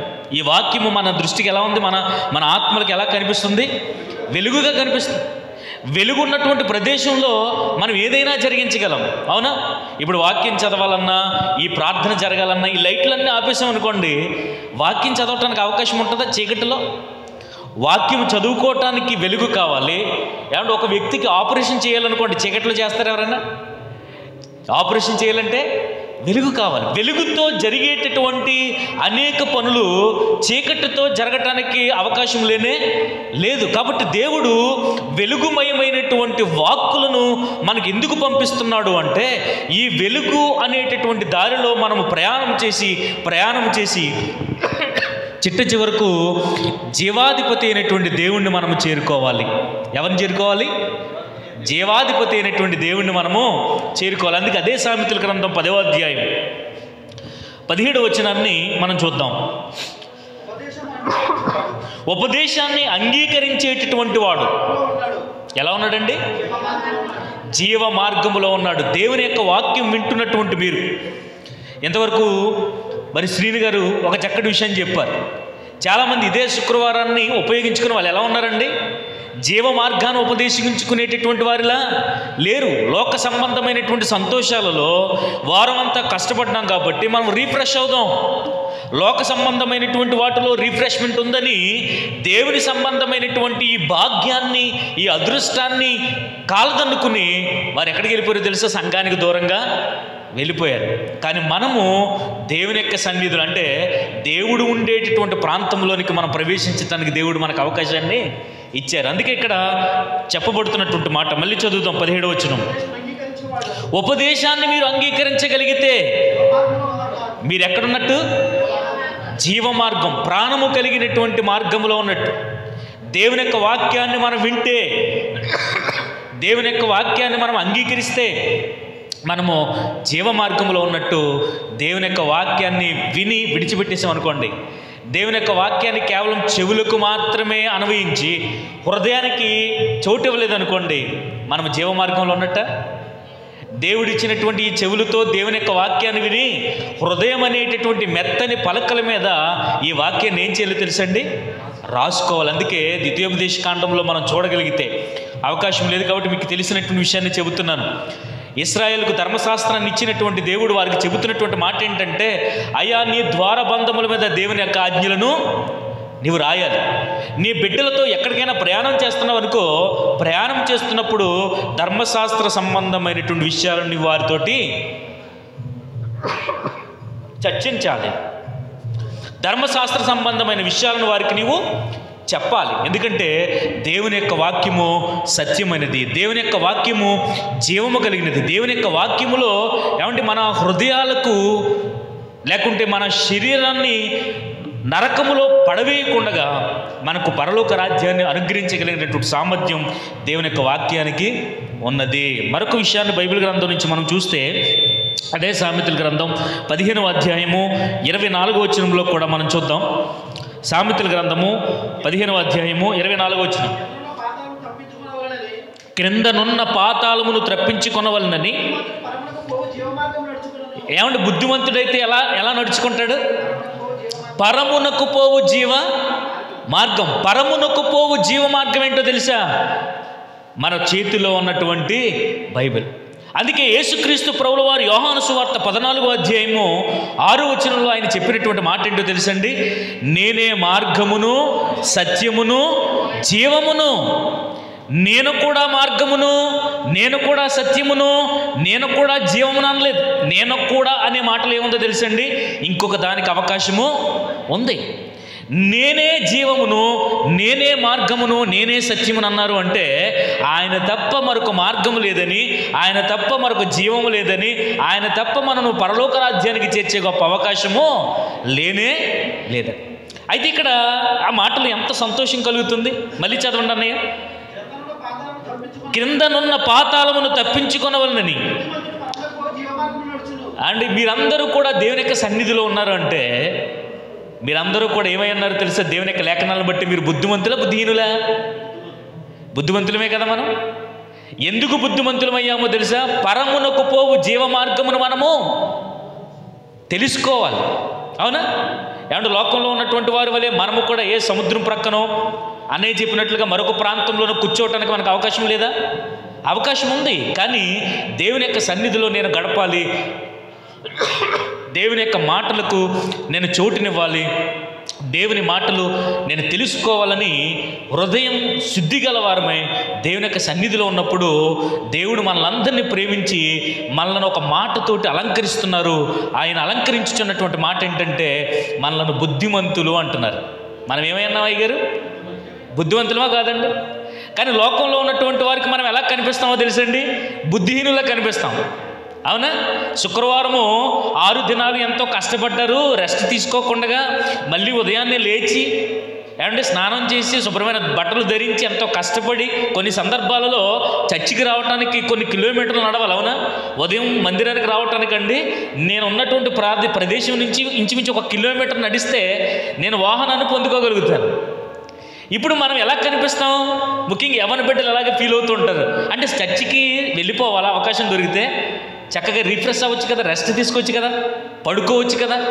మరొక ప్రాంతానికి వెళ్ళొచ్చు కదా, లేకపోతే ఇంటి దగ్గర కూర్చుని దూరాన్ని ఉన్నటువంటి ఇండియాలో ఉన్నటువంటి బిడ్డలతోటి మాట్లాడుకోవచ్చు కదా అని అనుసరిస్తూ ఉంటారు. అవునా? కానీ వారికి మనము బుద్ధిహీనులుగా కనిపిస్తాం. కానీ మన దేవుడు మనల్ని చూచినప్పుడు అండి ఆయన చెబుతున్న మాట, చిన్న మంద మీరు వద్దు, భయపడవలసినటువంటి ఆవశ్యకత లేదు. ఎందుకంటే మీరు పరమునకు పోయే జీవ మార్గమును పరిశీలిస్తున్నారు కాబట్టి నా దృష్టిలో మీరు బుద్ధిమంతులుగా ఉన్నారు. ఏమన్నా మనుషుల దృష్టిలో బుద్ధిహీనులుగా ఉండటం ఏమన్నా ఇబ్బంది అండి? దేవుని దృష్టిలో బుద్ధిమంతులుగా ఉంటే మనుషులు మనల్ని బుద్ధిహీనులు అనుకోవటం ఏమంటే గొప్ప విషయమా? దేవుడు మనల్ని బుద్ధిహీనులు అనుకోవటం గొప్ప విషయమా? దేవుడు ఒకవేళ మనల్ని బుద్ధిహీనుడు అని అనుకున్నారు అంటే అది మనకు హానికరం, అది మనకు అపాయకరం, అది మనకు ఇబ్బందిని కలిగించేటటువంటిది. అవును కదా? అదే దేవుడు మనల్ని బుద్ధిమంతుడు, వీడు పరమునకు పోయే జీవ మార్గమును పరిశీలిస్తున్నాడు, పరిశోధిస్తున్నాడు, జీవవాక్యాన్ని నిరంతరము చదువుతున్నాడు, చదివినటువంటి వాక్యాన్ని హృదయంలోకి తీసుకుంటున్నాడు, ఆ హృదయంలో తీసుకున్నటువంటి వాక్యాన్ని చాలా చక్కగా పరిశీలన చేస్తూ తన జీవితంలో నడిపిస్తున్నాడు. ఈరోజు కీర్తన గ్రంథంలో మనందరికీ తెలిసిన మాట, ఇద్దరు దైవజనులు కూడా చెప్పారు. ఇదేంటంటే మొదటి వచనంలో ఏం చెప్పారో తెలుసండి? అప్పిచ్చి అప్పు ఎగ్గొట్టేమన్నారా? ఏమంటే అప్పు తీసుకుని రివర్స్లో అప్పిచ్చినటువంటి వాడి మీద కేసు పెట్టమన్నాడా దేవుడు? దేవుడు ఏం చెప్తున్నారో తెలుసండి? అయ్యా నువ్వు అవసరానికి ఒకరి దగ్గర ధనాన్ని తీసుకుంటే అన్నయ్య మాట చదవండి, ఒక మాట. ఏమంటే బుద్ధిహీనులు అయితే అప్పు చేసి ఏం చేస్తారో తెలుసా? తీర్చకుండా ఉంటారు. వాళ్ళు ఎంత ప్రమాదంలో పడుతున్నారో తెలుసా అండి? సమాజం గుర్తించదా వాళ్ళని? ఇప్పుడు ఉదాహరణకి నేనే నలుగురు దగ్గర ధనాన్ని తీసుకుని తిరిగి ఇవ్వలేదు, అప్పుడు నా మనసులో సంతోషం, నేను సంపాదించని అక్రమ సంపాదన నా జేబులోకి వచ్చేసిందని చాలా ఆనందంగా ఉంటుంది. కానీ ఏదో ఒక దినం నిజమైనటువంటి అపాయం నాకు వచ్చిందనుకో, నిజమైనటువంటి అవసరత నాకు వచ్చిందనుకోండి, చేసినటువంటి ఈ తప్పును బట్టి నాకు అప్పు పడుతుంది అంటారా? బయటికి వెళ్ళిన తర్వాత రేపు పలానా వాడితో చాలా జాగ్రత్తగా ఉండి వాడు డబ్బులు తీసుకున్నాడంటే మళ్ళీ ఇచ్చి తీరాడు. అందుకే దేవుడు సామెతల గ్రంథం అంటే మన జీవన విధానంలో మనం నడుచుకోవాల్సినటువంటి పవిత్రమైనటువంటి వాక్కులన్నీ కూడా దాంట్లో ఉంటాయండి. ప్రక్కన ఉన్నటువంటి ప్రసంగి గ్రంథంకి వెళ్ళిపోయామనుకోండి, ఈయన ఇంకా అద్భుతమైనటువంటి ఫిలాసఫిక్ విషయాలు అక్కడ చెబుతారనమాట. జీవన విధానంలో మనం నడుచుకోవాల్సినటువంటి పరిస్థితులన్నీ కూడా ఆ రెండు పుస్తకాలను నిరంతరము మీరు చదవగలిగితే మనం జీవిస్తున్నటువంటి జీవన విధానంలో నుండి చాలా చక్కటి నెమ్మదిని ప్రభు యొక్క వాక్యాన్ని బట్టి మనము పొందుకుంటాం. చెప్పండి, ఇప్పుడు మొట్టమొదటిగా దేవుడు మనకు ఏం నేర్పించారో తెలుసా? దేవుని యొక్క మందిరములో జీవవాక్కులు మనకు దొరుకుతాయి.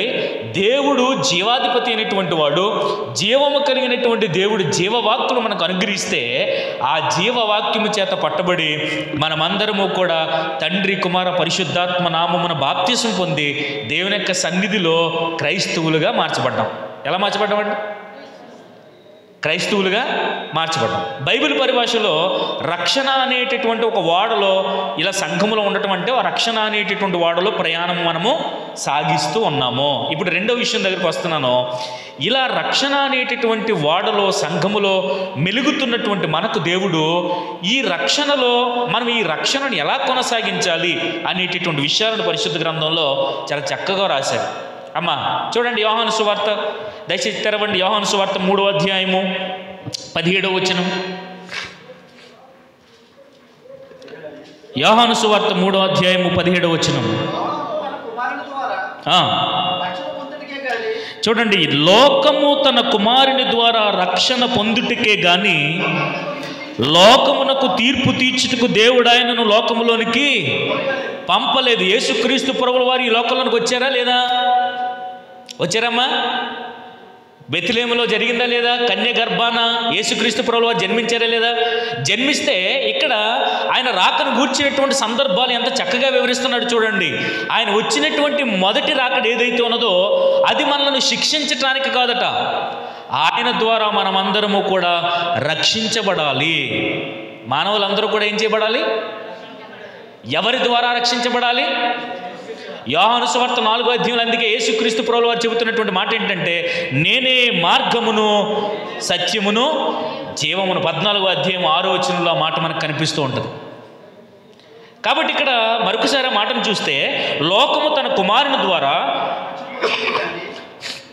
రక్షణ పొందాలని కానీ లోకమునకు తీర్పు తీర్చుకుని దేవుడు ఆయన లోకములోనికి పంపలేదు. రాబోయే డిసెంబర్ మాసం వచ్చేసరికి అందరూ కూడా ఏమండి సెలబ్రేషన్ స్టార్ట్ చేస్తూ ఉంటారు. అప్పుడైనా ఈ మాటను గుర్తు తెచ్చుకోండి. యేసుక్రీస్తు ప్రభువు వారు ఈ లోకంలోనికి ఎందుకు వచ్చారు అంటే ఆయన ద్వారా మనుషులమైనటువంటి మనమందరము కూడా రక్షణను పొందుకోవాలి, రక్షించబడాలి. ఇప్పుడు అదే విషయాన్ని అపోస్తులుడైనటువంటి పౌలు గారు తెస్సలోనికలు రాసినటువంటి మొదటి పత్రికలో చాలా వివరంగా మరొక కోణంలో ఆయన మాట్లాడుతున్నాడు. చూడండి, తెస్సలోనికలు రాసినటువంటి మొదటి పత్రిక 5వ అధ్యాయము 9వ వచనం. ఎందుకనగా మన ప్రభువైనటువంటి యేసుక్రీస్తు ద్వారా రక్షణ పొందుటకే దేవుడు మనలను నియమించును గాని ఉగ్రత పాలగుటకు నియమించలేదు. ఎంత బాగుంది! యోహాను సువార్త 3వ అధ్యాయం 17వ వచనంలో తన కుమారుని ద్వారా మనము రక్షించబడవలనని తన కుమారుని మన కోసం పంపించారు. అయ్యగారు తన కుమారుని మన కోసము పంపించారు. తెస్సలోనికలు రాసినటువంటి పత్రికలో పౌలు గారు ఏం చెబుతున్నారు అంటే మనం అందరము కూడా ఉగ్రత పాత్రులము కాకూడదు, ఉగ్రతలోనికి వెళ్ళకూడదు, శిక్షలోనికి వెళ్ళకూడదు, నరకములోనికి జారిపోకూడదు అన్నది ఎవరి యొక్క ఆకాంక్ష, కోరిక? దేవుని యొక్క కోరిక. కాబట్టి దేవుడు ఏం చేశారయ్యా అంటే మన ప్రభు అయిన యేసుక్రీస్తు ద్వారా మనము రక్షణ పొందాలి. మనము యేసుక్రీస్తు ప్రభువు వారి ద్వారా రక్షణ పొందాలని మనల్ని సృష్టిస్తే మనం యేసుక్రీస్తు ప్రభువు వారి ద్వారా రక్షించబడాలని యేసుక్రీస్తు ప్రభువు వారిని మన కోసము పంపించారు. ఈ రెండు విషయాలలో ఎవరికి లబ్ధి చేకూరింది? మనకే లబ్ధి చేకూరింది. వెరీ గుడ్ అండి, బాగా ఫాలో అవుతున్నారు ఏమండి. ఈ రెండు విషయాలలో యేసుక్రీస్తు ప్రభువు వారి ఈ లోకంలోనికి వచ్చినా మనం ఈ లోకంలోనికి వచ్చిన యేసుక్రీస్తు ప్రభువు వారి ద్వారా మనకు రక్షణ పొందుకోవాలని మనలను యేసుక్రీస్తు ప్రభువు వారిని దేవుడు ఏర్పాటు చేశారు. కాబట్టి ఎవరైతే రక్షించబడుతున్నారో, ఎవరైతే దేవుని యొక్క సంఘంలో ఉన్నారో వారందరూ కూడా లబ్ధిదారులుగా ఉన్నారు. దేవుని ద్వారా, ప్రభు ద్వారా మనం అందరం కూడా లబ్ధిని పొందుకుంటున్నాం. ఇలా లబ్ధిని పొందుకుంటున్నటువంటి మనలను ఈ రక్షణ వాడలో ఎలా బ్రతకాలో ఫిలిప్పీ పత్రికలో చెబుతున్నారండి. చూడండి, ఫిలిప్పీ పత్రిక 2వ అధ్యాయము 4వ వచనం చూడండి. ఫిలిప్పీ పత్రిక 2వ అధ్యాయం డైరెక్ట్గా 12వ వచనం చదవండి. 12వ వచనం.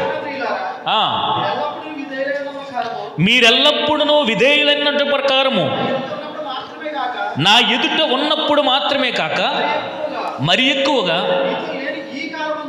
నేను మీతో లేని కాలమందు కూడా ఎలా ఉండాలటండి? మనం భయం, వణుకు, ఏమండి, భయము వణుకుతో మన సొంత రక్షణను మనం ఏం చేయాలండి? కొనసాగించుకోవాలి. ఇప్పుడు మనకు భయం ఉందనుకోండి, ఆఫీస్కి ఈరోజు జ్వరము, పొలపురం ఇబ్బంది ఉన్నా నేను వెళ్ళకపోతే నాకు ఇబ్బంది కలుగుతుందేమో, లేకపోతే నా అక్కమ్మ అంతా కూడా క్యాన్సిల్ చేసి పంపించేస్తారనే భయం మనలో ఉన్నప్పుడు చలి పెడుతున్నా ఏం చేస్తామో తెలుసండి? వణుకుతూ వణుకుతూ వెళ్ళిపోతాం. మరి దేవుడు అంటే భయం ఉందనుకో, మనకు జ్వరమైన దేవుని యొక్క మందిరానికి రావాలి. అర్థమవుతుందండి? భయము అనేటటువంటిది ఎక్కడైతే లోపిస్తుందో అక్కడ క్రమశిక్షణ అనేటటువంటిది కూడా తక్కువగా ఉంటుంది. క్రమశిక్షణకు తావు ఉండదు. కానీ ఎక్కడైతే భయం ఉంటుందో ఆ భయమును బట్టి సన్మార్గంలో నడవటానికి అవకాశం ఉంటుంది. స్కూల్కి వెళుతున్నటువంటి మన బిడ్డలకు టీచర్ అంటే భయం ఉంది. భయం ఉంటే భయమును బట్టి ఏం చేస్తాడో తెలుసండి? బుద్ధిగా చదువుకుంటాడు. ఇప్పుడు టీచర్ గారు అంటే భయం లేదు. టీచర్ గారు వస్తే కాలు మీద కాలు వేసుకునేంత స్వేచ్ఛ వీడికి ఉందనుకోండి, టీచర్ చెప్పేటటువంటి విషయాలు ఆయన ఫాలో అవుతాడా? అది అతనికి శ్రేయస్కరంగా ఉంటుందంటారా? అతని భవిష్యత్తులో అభివృద్ధిలో రావడానికి దోహదపడుతుందా? మరి ఏది దోహదపడుతుంది అంటే, ఏ విద్యార్థి అయితే తన గురువు ఎడల, తన టీచర్ ఎడల భయమును, భక్తిని ప్రదర్శించగలుగుతాడో, అయ్యో నా టీచర్ గారు నేను ఈ చెప్పినటువంటి పని చేయకపోతే కొడతారు అనే భయాన్ని అతడు హృదయంలో పెట్టుకోకుండా ఉంటాడో వాడు ఏ పని చేయడు. అదే భయాన్ని పెట్టుకుంటే బుద్ధిగా చదువుకుంటాడు. కాలక్రమేణా తన హృదయంలో విజ్ఞానం ద్వారా, ఏమండి, జ్ఞానము ద్వారా బలపడుతూ తన చదువులో ముందుకు వెళ్ళటానికి అవకాశం ఉంటుంది. అందుకే దేవుడు చాలా విజ్ఞుడై మనుషులకి ఏమి నేర్పించారో తెలుసండి?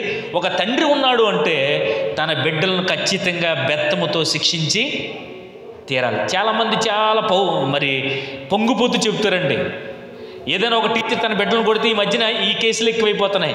నేనే నా బిడ్డల మీద చెయ్యెత్తలేదు అంటే నువ్వు చాలా తప్పు చేసావని అర్థం. వాక్య ప్రకారం నీ బిడ్డలను నువ్వు శిక్షించలేదంటే నువ్వే తప్పు చేసావని. నేనే ఎప్పుడు నా కొడుకు మీద చెయ్యలేదంటే నువ్వు వెయిటకి ఎవడు రాని టీచర్ని కాలరు పట్టుకుంటున్నటువంటి సందర్భాలు మన రాష్ట్రంలో జరుగుతున్నాయి. కానీ దేవుని యొక్క వాక్యం సెలవిస్తుంది, నీవు నీ కుమారుణ్ణి గద్దించాలి, నీ కుమారుని సన్మార్గంలో పెట్టడానికి బెత్తాన్ని పట్టి తీరాలి. ఇలా దేవుడు మనుషులకే నేర్పిస్తే ఇప్పుడు దేవుని యందు భయము భక్తిని మనం పొందుకోవాలి అంటే దేవుడు కూడా మన మీద ఏం చేస్తున్నారో తెలుసండి, తన బెత్తాన్ని కొన్ని సందర్భాలలో వాడుతున్నారు. అలా వాడుతున్నప్పుడు మనకేమొస్తాయంటే శ్రమలు వస్తాయండి. దేవునికి దగ్గరగా చేసేటటువంటి కార్యక్రమాల్లో మొట్టమొదటి ప్లేస్లో నేను ఒక ప్లేస్ చెప్తాను, తప్పైతే చెప్పండి. దేవుడికి మనల్ని దగ్గరగా చేసేది ఏంటో తెలుసండి, మనకు వచ్చేటటువంటి శ్రమ. తప్పంటారు అయ్య గారు? దేవుడు ఎప్పుడు గుర్తొస్తాడు?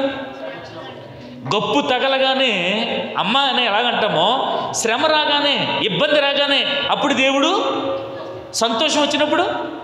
కానీ దేవుని వాక్యం ఏం చెప్తుందో తెలుసండి, నువ్వు సంతోషించినా చింతించినా ఆనందంతో ఉన్నా బాధతో ఉన్నా నీ దేవాది దేవుణ్ణి ఆ పరిస్థితిని బట్టి నీవు గౌరవించాలి, ఆయన స్తోత్రాలు తెలియచేయాలి. బైబిల్లో భక్తుడు చేసినటువంటి ఒక మంచి ప్రార్థన మనకు కనిపిస్తుంది. ఏంటో తెలుసండి, దేవుని ఎదుట మోకాళ్ళ నుండి దేవునికి ప్రార్థన చేస్తున్నాడంటే ఏమన్నా తెలుసమ్మా, అయ్యా నన్ను అపార కుబేరుడిగా చేసేమని ప్రార్థించలేదు. ఏమన్నాడు తెలుసండి, నన్ను సంపన్నుడుగా చేసేయద్దు, అలాగని కటిక దరిద్రుడిగా కూడా నీవు నన్ను మార్చవద్దు. నీకు అర్థమవుతుందండి? ఒకవేళ సంపన్నుడిగా అయ్యానంటే నా కన్నులకు మందము ఏర్పడి యెహోవా ఎవడు అని అంటనేమో. ఒకప్పుడు మోషే గారి దగ్గరికి మోషే గారు వెళ్ళినప్పుడు ఫరో ఏమన్నాడు తెలుసండి, ఎవరు యెహోవా అన్నాడు. యెహోవా ఎవరు అంటే ఈ సృష్టికర్త ఎవడని ప్రశ్నిస్తున్నాడు అంటాడు. బుద్ధివంతుడు అంటారా? బుద్ధిహీనుడు. కనుక భక్తుడు చేస్తున్న ప్రార్థన ఏంటంటే, అయ్యా నన్ను అపార కుబేరుడిగా చేసేకు, అలాగని దరిద్రాన్ని అనుభవించే దీనస్థితిలోనికి కూడా నన్ను చేర్చుకు. ఒకవేళ నేను ఆకలితో అలమటించి మలమల మాడిపోతూ నేను దూషిస్తానేమో, విశ్వాస భ్రష్టుడిని నేను అయిపోతానేమో. కాబట్టి ఈ రోజు నుంచి మనం చేసేటటువంటి ప్రార్థనలో ఈ పాయింట్ని కూడా మనం యాడ్ చేసుకోవాలండి. బాగా ధనవంతులమైతే మదం ఎక్కి దేవుణ్ణి మర్చిపోతాం. బాగా కష్టాలు మన హృదయాన్ని మింగుతుంటే, ఏమంటే మన కష్టాలన్నీ మన హృదయాన్ని చోటు చేసుకుంటే ఆ కష్టాల ద్వారా కూడా మనం కొన్ని సందర్భాల్లో దేవుని యందు అవిశ్వాసులుగా మారిపోయే ప్రమాదం ఉందంటారా లేదంటారా? అయ్యా దేవుని యొక్క సన్నిధికి నేను ఎంత విశ్వాసంతో మెలుగుచున్నాను, దేవుని యొక్క సన్నిధిలో అవసరమైనటువంటి వాటి కోసం నా కష్టార్జితాన్ని హెచ్చించి ఈ స్వార్థ పని కోసం నేను దోహదపడుతున్నాను, అయినా ఈ శ్రమలేంటి? సిస్టర్ గారు కూడా ఇన్ని సంవత్సరాలలో దేవుని యొక్క మందిరానికి వచ్చారు కదా, కానీ 45 రోజుల పాటు ఆమె కష్టాన్ని అనుభవించారా లేదా? 45 రోజులు ఆఫీస్ చుట్టూ తిరిగారు కదండి. అందుకే దేవుని యొక్క వాక్యం అంటుంది, అయ్యా నన్ను బహుధనవంతుడిగా చేయొద్దు, కష్టాల పాలు కూడా చేయొద్దు, కానీ నన్ను ఒక మధ్యస్థ స్థితిలో నీవు ఉంచు. అంటే ఒక మధ్య తరగతి కుటుంబాన్ని మనం కోరుకోవాలంటే, మనకు సరిపోయినంత అవసరతలు తీరేటటువంటి స్థితిని, సుఖాన్ని దేవుడు మనకు అనుగ్రహించినట్లుగా, అంటే ధనధాన్య సమృద్ధిని మన కుటుంబంలో ఇచ్చినట్లుగా మనం కోరుకోవాలి. అలా కోరుకుంటే శ్రమలు అనేటటువంటి వాటిని డామినేట్ చేసి దేవుణ్ణి దూరం అయ్యేటట్లుగా చేయవో, సుఖం అనేటటువంటిది కూడా డామినేట్ చేసేసి దేవుణ్ణి దూరం అయ్యేటట్లుగా చేయదు. ఒకవేళ మీరు ఈ ప్రాంగణంలో కూర్చున్న వారు ఎవరైనా మీరు మధ్యస్థ కుటుంబంలో ఉన్నట్లయితే దేవునిని మీరు స్తుతించేటటువంటి వారుగా ఉండాలి. అయ్యా నాకు ఇచ్చినటువంటి స్థితిని బట్టి నీకు వందనాలని మనం స్తోత్రించాలండి. ఈ ప్రాంతానికి వచ్చినటువంటి మీలో చాలామంది 5వ తరగతి వరకు కూడా చదువుకోలేనటువంటి వారు ఉండొచ్చు. కానీ మీరు ఎంత ధన్యులో తెలుసా? నేను రావాలి, నేను వెళ్ళాలి, ఆ దేశంలో పని చేసుకోవాలనుకున్న కొన్ని వేల మందికి లేని గొప్ప భాగ్యాన్ని దేవుడు మీకు ఇచ్చారు. అవునా కదండి? ఆ చెన్నై ప్రాంతం, హైదరాబాద్ ప్రాంతం, ఆ యొక్క దాన్ని మెడికల్ సెంటర్స్కి మీరు వెళ్ళగలిగితే వెళుతున్నటువంటి వారు రోజుకి కొన్ని వేల మంది వెళుతుంటే కొన్ని వందల మంది మళ్ళీ వెనక్కి వచ్చేస్తున్నారు. ఫిట్ అవ్వట్లేదు, ఫిట్ సర్టిఫికెట్ అనేది రావట్లేదు. కానీ మీకు దేవుడు ఇచ్చిన కృప ఆరోగ్యం అనేటటువంటి ఫిట్ సర్టిఫికెట్ని ఇచ్చారా లేదండి? అనే ఇచ్చారా? అందుకే మనం ఇక్కడ ఉండగలిగాం, అందుకే మనం ఇక్కడ దేవుని యొక్క పనిని చేయగలుగుతున్నాం, అందుకే దేవుణ్ణి మనము స్తుతించగలుగుతున్నాం. నాకు ఇచ్చినటువంటి సమయంలో ఒక 4 నిమిషాలు ఉంది కాబట్టి ఒక 2 విషయాలు చెప్పి నేను ముగింపులో తీసుకొస్తాను. అదే ఎఫెసీయులకు రాసినటువంటి పత్రిక 6వ అధ్యాయం 5వ వచనం చదువుకుందాం. ఎఫెసీ 6:5. యథార్థమైనటువంటి హృదయము గలవారై భయముతోనూ భక్తితోనూ క్రీస్తునకు వలె శరీర విషయమై ఏమంటే చూడండి సరిపోతుంది. మనం ఎలా ఉండాలటండి? క్రీస్తు వలె భయముతోనూ భక్తితోనూ మనము విధేయులమై ఉండాలి. దేవుని యొక్క సన్నిధిలో మనం విధేయులమై ఉండాలి. ప్రతి వారము మీ దైవజనుడు ప్రార్థన పూర్వకంగా ఈ సంఘానికి ఏం చెప్పాలని ప్రిపేర్ అయ్యి వాక్యాన్ని చెబుతున్నప్పుడు దేవుడు నా కోసం ఏదో వాక్కులు పంపిస్తున్నారని సమాచారాన్ని మనం వినాలి వద్దండి? వినాలి వద్దమ్మా? ఏదో ఒక ఉపద్రవంలో మనం ఇరుక్కున్నాం, లేకపోతే ఒక ప్రయాణంలో మనం ఇరుక్కున్నాం, లేకపోతే మన ఫ్లైట్లో ప్రయాణం చేస్తున్నాం. అప్పుడు దిగిపోయే ముందు ఒక 10 నిమిషాల ముందో 15 నిమిషాల ముందో ఒక అనౌన్స్మెంట్ వస్తుంది. అదేంటంటే మీరు దిగిపోబోతున్నారు, మీరు ల్యాండ్ అవ్వబోతున్నారు. ల్యాండ్ అవ్వబోతున్నప్పుడు మనం చేయవలసిన పనులు ఏమైనా ఉన్నాయా? ఉన్నాయి. ఎందుకు లేవు? సీట్ బెల్ట్ పెట్టుకోవాలి, సీటును చదువుకోవాలి. అవునమ్మా? అలా పెట్టుకోకపోతే ఒకవేళ సడన్గా దిగవలసిన పరిస్థితి ఏర్పడితే నీ మూతు పళ్ళు రాలిపోయే ప్రమాదం ఉంది. ఇక్కడ కూడా దేవుని యొక్క వాక్యాన్ని వినపడుతున్నప్పుడు ఇది ఎటువంటిది అంటే హెచ్చరిక లాంటిది. దేవుని యొక్క వాక్యం ఏంటండి? హెచ్చరిక అండి. ఈ హెచ్చరికను ఖాతరు చేస్తే నీవు తప్పించుకోగలుగుతావో, ఈ హెచ్చరికను ఖాతరు చేయకపోతే మనము తప్పించుకోలేము. మీరు ఎక్కడికి వెళ్ళినా చూడండి, అదిగోండి ఫైర్ అలారం సిస్టమ్ ఉంటుంది. అదేంటండి? Fire alarm system. ఇప్పుడు ఏదైనా ఒక మంట అక్కడి నుంచి వచ్చింది ఎలక్ట్రిసిటీలోంచి, వెంటనే అది క్యాచ్ చేసి ఏం చేస్తుందంటే ఒక సిగ్నల్ ఇస్తుంది బయట. ఇదేంటంటే ఎక్కడో అంటుకుంటుంది, మీరందరూ ఇక్కడి నుంచి బయటకు వచ్చేసేయండి, సురక్షితమైన ప్రాంతానికి వెళ్ళిపోండి. అది వినకుండా శుభ్రంగా గుర్ర పట్టి నిద్ర అవుతున్నాం అనుకో, ఏమవుతామండి? అది మనల్ని కాల్చిన అవసరం లేదు. ఇక్కడ కాలిపోతూ వచ్చినటువంటి పొగ మన ఊపిరిలోనికి వెళ్ళి మనల్ని దహించేటటువంటి, అంటే మనల్ని జీవాన్ని పోగొట్టుకునే పరిస్థితి, లేకపోతే మనం చచ్చిపోయే పరిస్థితి ఏర్పడుతుంది. హెచ్చరికను ఖాతరు చేయాలి. దేవుడు చెబుతున్నటువంటి దేవుని మాటలు అనేటటువంటి హెచ్చరికలను కూడా మనము ఖాతరు చేయాలి. ఒకనాడు నోవహు దినాలలో కూడా ఏం జరిగింది? అయ్యారు హెచ్చరిక చేస్తున్నాడు, అయ్యా దేవుని యొక్క సమాచారం నా దగ్గరకు వచ్చింది, భయంకరమైనటువంటి ఉపద్రవం రాబోతుందట, మహాకాశాలను దేవాది దేవుడు ఆ తూములను విప్పి భయంకరమైనటువంటి ప్రచండ వర్షాన్ని కురిపించబోతున్నారంటని గొంతు చించుకుని ఆ ముసలాయన మాట్లాడుతుంటే ఎవ్వరేం లేదండి. కానీ తప్పదు కాబట్టి తన కుటుంబం అంతే కదా. ఇప్పుడు మన నాన్నగారు ఉన్నారు, ఇష్టమైన కాకపోయినా మనం ఏం చేయాలి? వెళ్ళాలి. కానీ ఇక్కడ ఎలాంటి వారు కాదండి. నోవహు కుటుంబము మంచివారు. అందుకే ఆ 8 మాత్రం ఎక్కడికి చేర్చారమ్మా సిస్టర్ గారు? వాళ్ళలోని చేర్చబడ్డారు. వారు రక్షించబడ్డారా? మిగిలిన వారు ఏమైపోయారు? జల సమాధి. ఏమంటారమ్మా? జల సమాధి. మనం అటువంటి వారిగా ఉండకూడదు. మనమందరము కూడా పరలోక రాజ్యమును స్వతంత్రించుకునే భాగ్యమును మనము పొందుకోవాలి. నశించిపోయే నరకానికి జారిపోయేటటువంటి వారిగా మనము భ్రష్టులం కాకూడదు, బుద్ధిహీనులం కాకూడదు. మనము పరమునకు పోవు మార్గం ఏంటి అని అడిగి తెలుసుకోవాలటండి. తెలిసిన తర్వాత ఆ వాక్య ప్రకారం మనం బ్రతకాలటండి. అలా బ్రతికితే దేవుడు ఏం చేస్తాడో తెలుసండి? బలా నమ్మకమైనటువంటి మంచి కుమారుడు అని అక్కడికి వెళ్ళినప్పుడు అటండి ఆయన మనల్ని హత్తుకుంటారట. ఏం చేస్తారమ్మా? ఇప్పుడు మీరు ఎవరికో వీసా తీశారు, మీరు ఎయిర్పోర్ట్కి వెళ్ళారు, వాళ్ళు వచ్చినప్పుడు మీరు ఏం చేస్తారు? స్వాగతం అని హత్తుకుంటారా లేదా? అఫ్కోర్స్ ఇక్కడ భయంకరమైన కష్టాలు ఉంటాయి, ఇబ్బందులు ఉంటాయి, నిద్రలేమి ఇవన్నీ ఉంటాయని తెలుసు. కానీ చాలా కాలం తర్వాత వస్తున్నటువంటి ఆ సహోదరిని మీరు హత్తుకుంటారు. ఇప్పుడు పరలోక రాజ్యానికి వెళుతున్నప్పుడు నా కుమారుడా, నా కుమార్తెని ఆ తండ్రి మనల్ని హత్తుకుంటున్నారనుకో, అయ్యా విదేశానికి వెళ్ళిపోయావు, నాకెందుకు లేని విడిచిపెట్టకుండా ఒక సంఘాన్ని స్థాపించి ఆ సంఘములో ఎన్నో కష్టాలకు కన్నీళ్లకు ఓర్చి నా పనిని జరిగించావని దైవజనులు సతీష్ గారిని దేవుడు హత్తుకుంటున్నాడు అనుకోండి, అంతకు మించిన అదృష్టం ఇంకేమైనా ఉంటుందండి? ఉంటుందంటారండి? దేవుడే మనల్ని హత్తుకుంటే.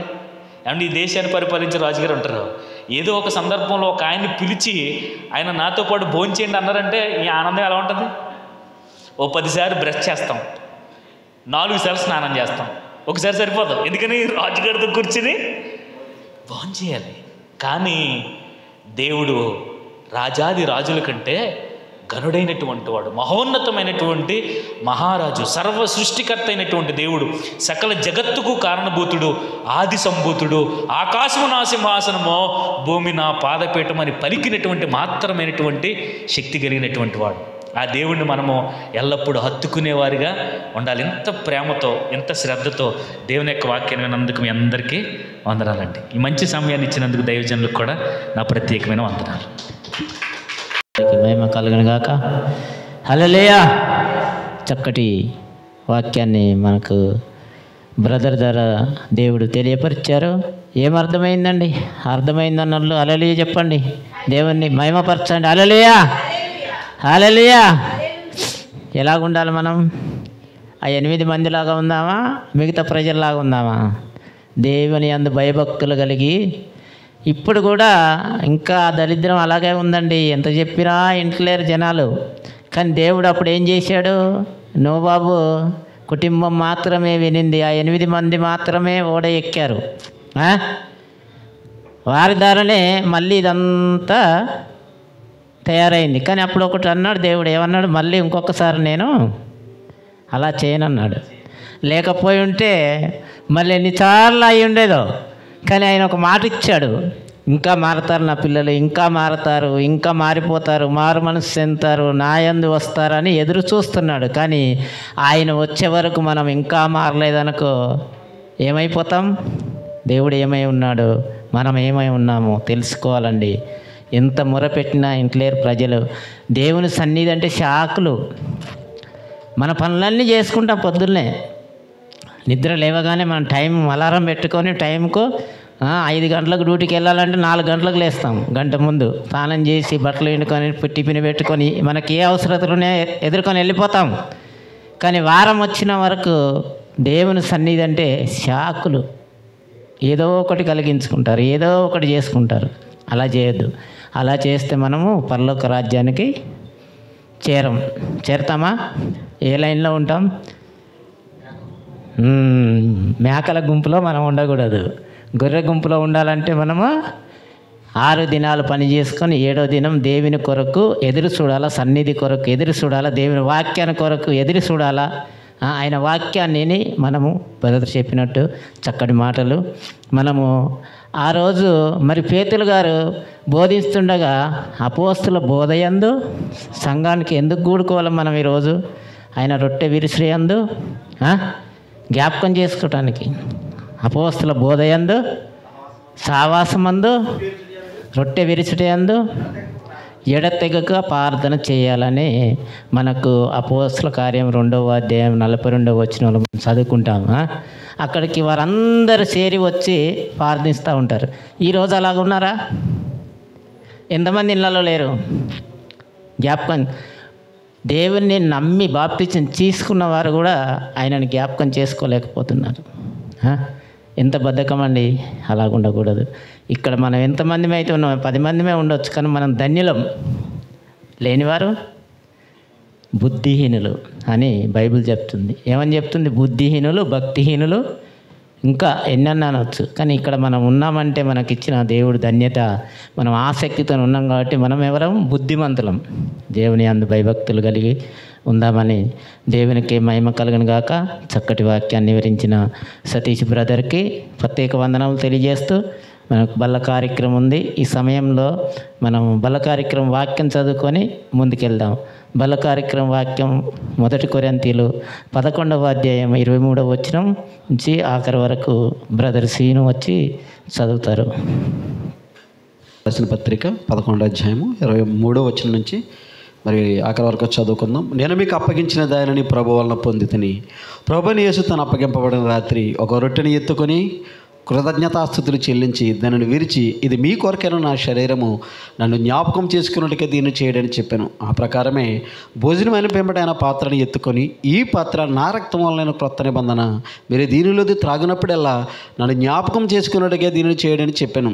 మీరు ఈ రొట్టెని తిని ఈ పాత్రలోది త్రాగినప్పుడల్లా ప్రభు వచ్చే వరకు ఆయన మరణమును ప్రచురించెదరు. కాబట్టి ఎవడో అయోగ్యముగా ప్రభు యొక్క రొట్టెని తినను లేక ఆయన పాత్రలోది త్రాగునవాడు ప్రభు యొక్క శరీరమును గూర్చి రక్తమును గూర్చి అపరాధియగును. కాబట్టి ప్రతి మనుషుడు తను పరీక్షించుకొనవలను. అలాగూ చేసి ఆ రొట్టెని తిని ఆ పాత్రలోది త్రాగవలను. ప్రభు శరీరమని వివేచింపగా తిని త్రాగవాడు తనకు శిక్షావిధి కలుగుటికి తిని త్రాగుచున్నాడు. ఇందువలననే మీరు అనేకులు బలహీనులను రోగులను ఉన్నారు, చాలామంది నిద్రించుచున్నారు. అయితే మనలను మనమే విమర్శించుకుని ఎడల తీర్పు పొందకపోదము. మనం తీర్పు పొందిన ఎడల లోకముతో పాటు మనకు శిక్షావిధి కలగకుండానట్లు ప్రభువు చేత శిక్షించబడుచున్నాము. కాబట్టి నా సహోదరులారా, భోజనము చేయటం మీరు కూడి వచ్చినప్పుడు మీరు ఒకరినొకడు కనిపెట్టుకుని ఉండండి. మీరు కూడి వచ్చుట శిక్షావిధిగా కారణము కాకుండానట్లు ఎవడైనా ఆకలి కొని తన ఇంటనే భోజనం చేయవలను. నేను వచ్చినప్పుడు మిగిలిన సంగతులు క్రమపరుతును. ఆమెన్. ఆమెన్. దేవుని నామానికి మహిమ కలుగును గాక. ఇక్కడే ఉంది. హల్లెలూయా. ఈ వాక్యాన్ని మనము ప్రతి నెల మొదటి వారము చదువుకుంటున్నాము, వివరించుకుంటున్నాము. మనము రోగులై ఉన్నాము, నిద్రపోతున్నాము, చాలా రకాలుగా చాలా దైవజనులు చాలా రకాలుగా వివరించి చెప్పిన మన బుర్రకు ఎక్కుతుందా? ఎక్కించుకోవాలా. ఎప్పుడు మనము దాన్ని బుర్రలో పెట్టుకొని నెల వచ్చే వరకు మనకు తెలియకుండా చాలా పొరపాట్లు చేస్తాం. ఎందుకంటే మనం మనుషులం. అవన్నీ విడిచిపెట్టి మనం పరిశుద్ధంగా బల్లలో చేయి పెడదామని అందరికి మనవి చేస్తున్నాను. ఈ సమయంలో మనం పాట పాడుతుండగా బల్ల కార్యక్రమం నడిపించుకుందాం. రమేష్ రండమ్మా. యేసు రక్తము రక్తము రక్తము అమూల్యమైన రక్తము నిష్కలంకమైన రక్తము అమూల్యమైన రక్తము నిష్కలంకమైన రక్తము యేసు రక్తము రక్తము రక్తము యేసు రక్తము రక్తము రక్తము ప్రతి ఘోర పాపము కడుగును మన యేసయ్యా రక్తము ప్రతి ఘోర పాపము కడుగును మన యేసయ్యా రక్తము యేసు రక్తము రక్తము రక్తము యేసు రక్తము రక్తము రక్తము అమూల్యమైన రక్తము నిష్కలంకమైన రక్తము యేసు రక్తము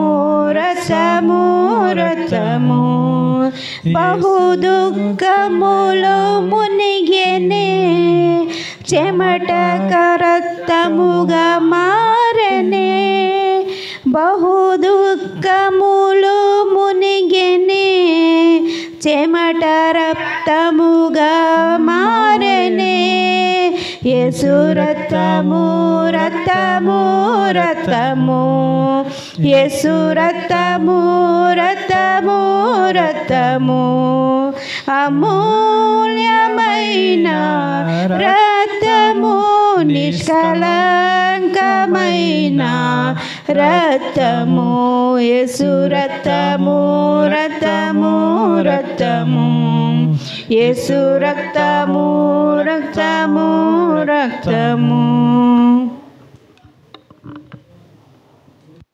హల్లెలూయా. అలాగే అందరూ ప్రార్థనపూర్వకంగా తీసుకోవాలండి. ప్రార్థనపూర్వకంగా తీసుకోవాలా. అన్నీ మనది ఏదైతే ప్రార్థనపూర్వకంగా ప్రార్థన చేసుకొని తమ్ముడు ప్రార్థనపూర్వకంగా అందరం ఒప్పుకుందాం. ప్రతి పాప దోషం నుంచి నన్ను విడిపించయ్యా. అయ్యా, నేను తెలియక ఈ నెలంతా ఏ పాపం చేసి ఉన్నానో, అయ్యా ఏ దోషం చేసి ఉన్నానో నన్ను క్షమించండి తండ్రి. ఇక ముందు నేను నాయన అందులోకి వెళ్ళను నాయన, పందిలాగా తిరిగి చూడను నాయన, కుక్కలాగా తిరిగి చూడను నాయన. అయ్యా నన్ను పరిశుద్ధపరచమని అడుగుదాం, క్షమించమని అడుగుదాం తండ్రి. ప్రార్థనపూర్వకంగా ఆయన రొట్టెని విరిచి ఆయన రక్తాన్ని మనం ఆదర్శంగా తీసుకుందాం నాయన. రొట్టె కొరకు నాయన ద్రాక్షరసం కొరకు తమ్ముడు సీని ప్రార్థిస్తాడు. ప్రార్థన తర్వాత అందరు ప్రార్థనపూర్వకంగా రొట్టె ద్రాక్షరసం తీసుకుందాం. ప్రార్థన చేసుకుందామండి. పరలోకమందు ఆశించినటువంటి మా ప్రియ పరలోకపు తండ్రి నాయన, మరి ఒకప్పుడు నాయన మేము పాపముతో బ్రతుకుచున్నప్పుడు తండ్రి మమ్మల్ని ప్రేమించి మీ ప్రియ కుమారుడైన యేసుక్రీస్తు వారిని తండ్రి మరి లోకమునకు పంపించి తండ్రి మా పాప శాపాల నిమిత్తము తండ్రి ఆయనకి సిలువ మీద శిక్ష వేసి తండ్రి బహాటముగా నైనా మా అందరి పాపాల నిమిత్తమైనా ఆయన్ని మరి నైనా మరణించేటట్లు సిలువ మీద తండ్రి మీరు జరిగించారు తండ్రి. అటువంటి మరి నైనా ఎంతో విలువైనటువంటి ఆయన మరణానికి తండ్రి మేము జ్ఞాపకం చేసుకొంటున్నాం తండ్రి. ఇదిగోనైనా మా కొరకు ఆయన పడిన తండ్రి, ఆయన శ్రమ పడినటువంటి శరీరాన్ని బట్టి, మరి అలాగే తండ్రి మా కొరకు కార్చినటువంటి రక్తాన్ని బట్టి కూడా జ్ఞాపకం చేసుకుంటున్నాం తండ్రి. ఇదిగోనైనా ఎన్నో పిడుగుద్దులు, ఎన్నో క్రోడా దెబ్బలు, మరి తలపై ముళ్ళు కిరీటం తండ్రి, ఎంతోమంది అపహసించారు తండ్రి. అవన్నీ కూడానైనా మేమందరము రక్షణ పొందాలని, మేమందరమైనా మీ పిల్లలుగా మరలా మీ చెంతకు రావాలని ఎన్నో శ్రమలు మా కొరకు మరి ఆయన అనుభవించి ఆయన శరీరాన్ని నలగొట్టుకుని తండ్రి, మరి నాగలు దున్నినట్లుగా తండ్రి ఆయన శరీరాన్ని తండ్రి ఎంతో హింసించిన ఆయన మరి ఆయన్ని భయంకరమైనటువంటి మరి పరిస్థితికి నైనా మరి ఈ లోకం తీసుకెళ్ళిన తండ్రి. నైనా మరి ఇదిగో ఆయన మరణం ద్వారా నేను ఈరోజు మాకునైనా మీ పిల్లలు అవ్వగలిగే భాగ్యాన్ని మాకు ఇచ్చారు తండ్రి. ఆయన శరీరానికి సాదృశ్యముగా తండ్రి నలగొట్టబడిన శరీరానికి సాదృశ్యం ఇదిగో ఈ రొట్టెని తీసుకొని చుండగా ఈ రొట్టెని దీవించండి, ఆశీర్వదించమని ప్రార్థిస్తున్నాం తండ్రి. అలాగేనైనా మరి ఆయన కార్చినటువంటి రక్తం ద్వారా మా పాపాలన్నీ కడిగి పరిశుద్ధులుగా మమ్మల్ని నిలబెట్టి సంఘముగా మమ్మల్ని అందరం సమకూర్చి ఇదిగో తండ్రి మరి తండ్రి అని పిలుచుకున్న మహాభాగ్యాన్ని మాకు ఇస్తున్నందుకు మీకు వందనాలు తండ్రి. మరి మీ కుమారుడని యేసుక్రీస్తు వారు చిందించబడిన పవిత్ర రక్తములకు సాదృశ్యముగా ద్రాక్షారసమును తీసుకొని చుండగా తండ్రి ఈ మరి యొక్క ద్రాక్షారసమును దీవించండి, ఆశీర్వదించండి. ఇదిగోనైనా మా మరణ పర్యంత వరకు నేను క్రీస్తు యొక్క మరణ సమాధి పునరుత్థానాలను ప్రకటించే మీ పిల్లలు ఎప్పుడు మేము తండ్రి ఉండడానికి మీ కృప దయచేయమని, మా పాపములు, మా దోషములు, మా అతిక్రమలన్నింటిని మన్నించి నేను మీ కొరకు మరి తండ్రి ఉన్నతంగా బ్రతకగలిగే మంచి జీవితం మా అందరికీ దయచేయమని, మరి లోకమనే పాపములు మేము పడిపోకుండా తండ్రి, దుష్టుడి చేతులు మేము పడిపోకుండా మమ్మల్ని కాపాడి నిత్యజీవం వైపు మమ్మల్ని నడిపించమని ఇదిగో తండ్రి మా కొరకు నేను తన ప్రాణంగా పెట్టి మాకు రక్షణ చేసినటువంటి నేను యేసుక్రీస్తు వారి యొక్క పరిశుద్ధ నామమును బట్టి ప్రార్థన అడుగుచున్నాం మా కన్న తండ్రి, ఆమేన్. రొట్టె తీసుకుందాం. తర్వాత ఆయన తండ్రి అలాగే లేచి నిల్చుందాం, ప్రార్థన చేసుకుందాం. లేచి నిల్చుండి చిన్న పాట, కానుకల పాట పాడుకొని పాడతావమ్మా? సత్య, కానుకల పాట పాడతావా? ఒక దేవునికే అర్పించే హృదయమే కానుకని ఎరుగుము, అర్పణగా హృదయమును దేవునికే అర్పించే హృదయమే కానుకని ఎరుగము. కనికరమును కోరే తండ్రికి, కరుణించి కాపాడే ప్రభువుకి, కనికరమును కోరే తండ్రికి, కరుణించి కాపాడే ప్రభువుకి హృదయమును అర్పించి కానుకని చెదను, హృదయమును అర్పించి కానుకని చెదను, అర్పణగా హృదయమును దేవునికి. దేవునికి మహిమ కలుగును గాక. Thank you. అలాగే తలలో ఉంచినట్లయితే ప్రార్థన చేసుకుందాం. పరిశుద్ధుడు పరిశుద్ధుడు పరలోకమ దేవా, ఇంతవరకు మీ పరిశుద్ధ గ్రంథం నుంచి ఎన్నో మాటలు మేము విన్నాం తండ్రి. మరి ఆ మాటలు సత్యమైన మాటలని మేము విశ్వసిస్తూ మరి వినని మాటలు విడిచిపెట్టుకోకుండా హృదయాలను దాచుకున్నాం తండ్రి, రాచుకున్నాం తండ్రి. ఆ ప్రకారంగా జీవించే జీవితాన్ని మాకు అనుగ్రహించండి. విత్తనం మరి దుష్టుడు వచ్చి వెతుకుపోకుండా మీరు కాపుదల ఉంచండి. ఇదిగో తండ్రి, మరి చేరు వచ్చిన ప్రతి ఒక్కరు జ్ఞాపం చేసుకుని మంచి ఆత్మీయాహారాన్ని అనుగ్రహించారు కనుక మీకు వందనములు తండ్రి. ఇదిగో తండ్రి, మరి ఈ సువార్త నిమిత్తం, ఈ కూడికి నిమిత్తం తండ్రి గుప్పిడి లిప్పి ఉన్నారు. ప్రతి ఒక్క ఆస్తాన్ని ముట్టి స్తోత్రపరిచి కావలసిన సహాయాన్ని అనుగ్రహించి తండ్రి, ఇక్కడ మరి ఇంతకు ముందు కార్యక్రమంలో తండ్రి మరి బల్లా కార్యక్రమంలో పాలు పొందుకున్నాం. మరి మేము పని చేయటానికి ఆ పనిని మేము పాల్గొన్నాం తండ్రి.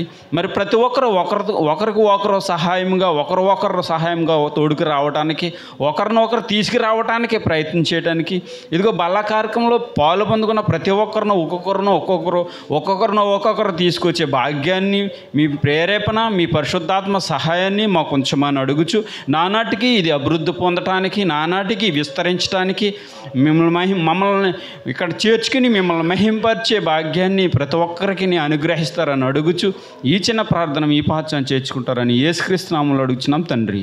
ఆమేన్. హల్లెలూయా.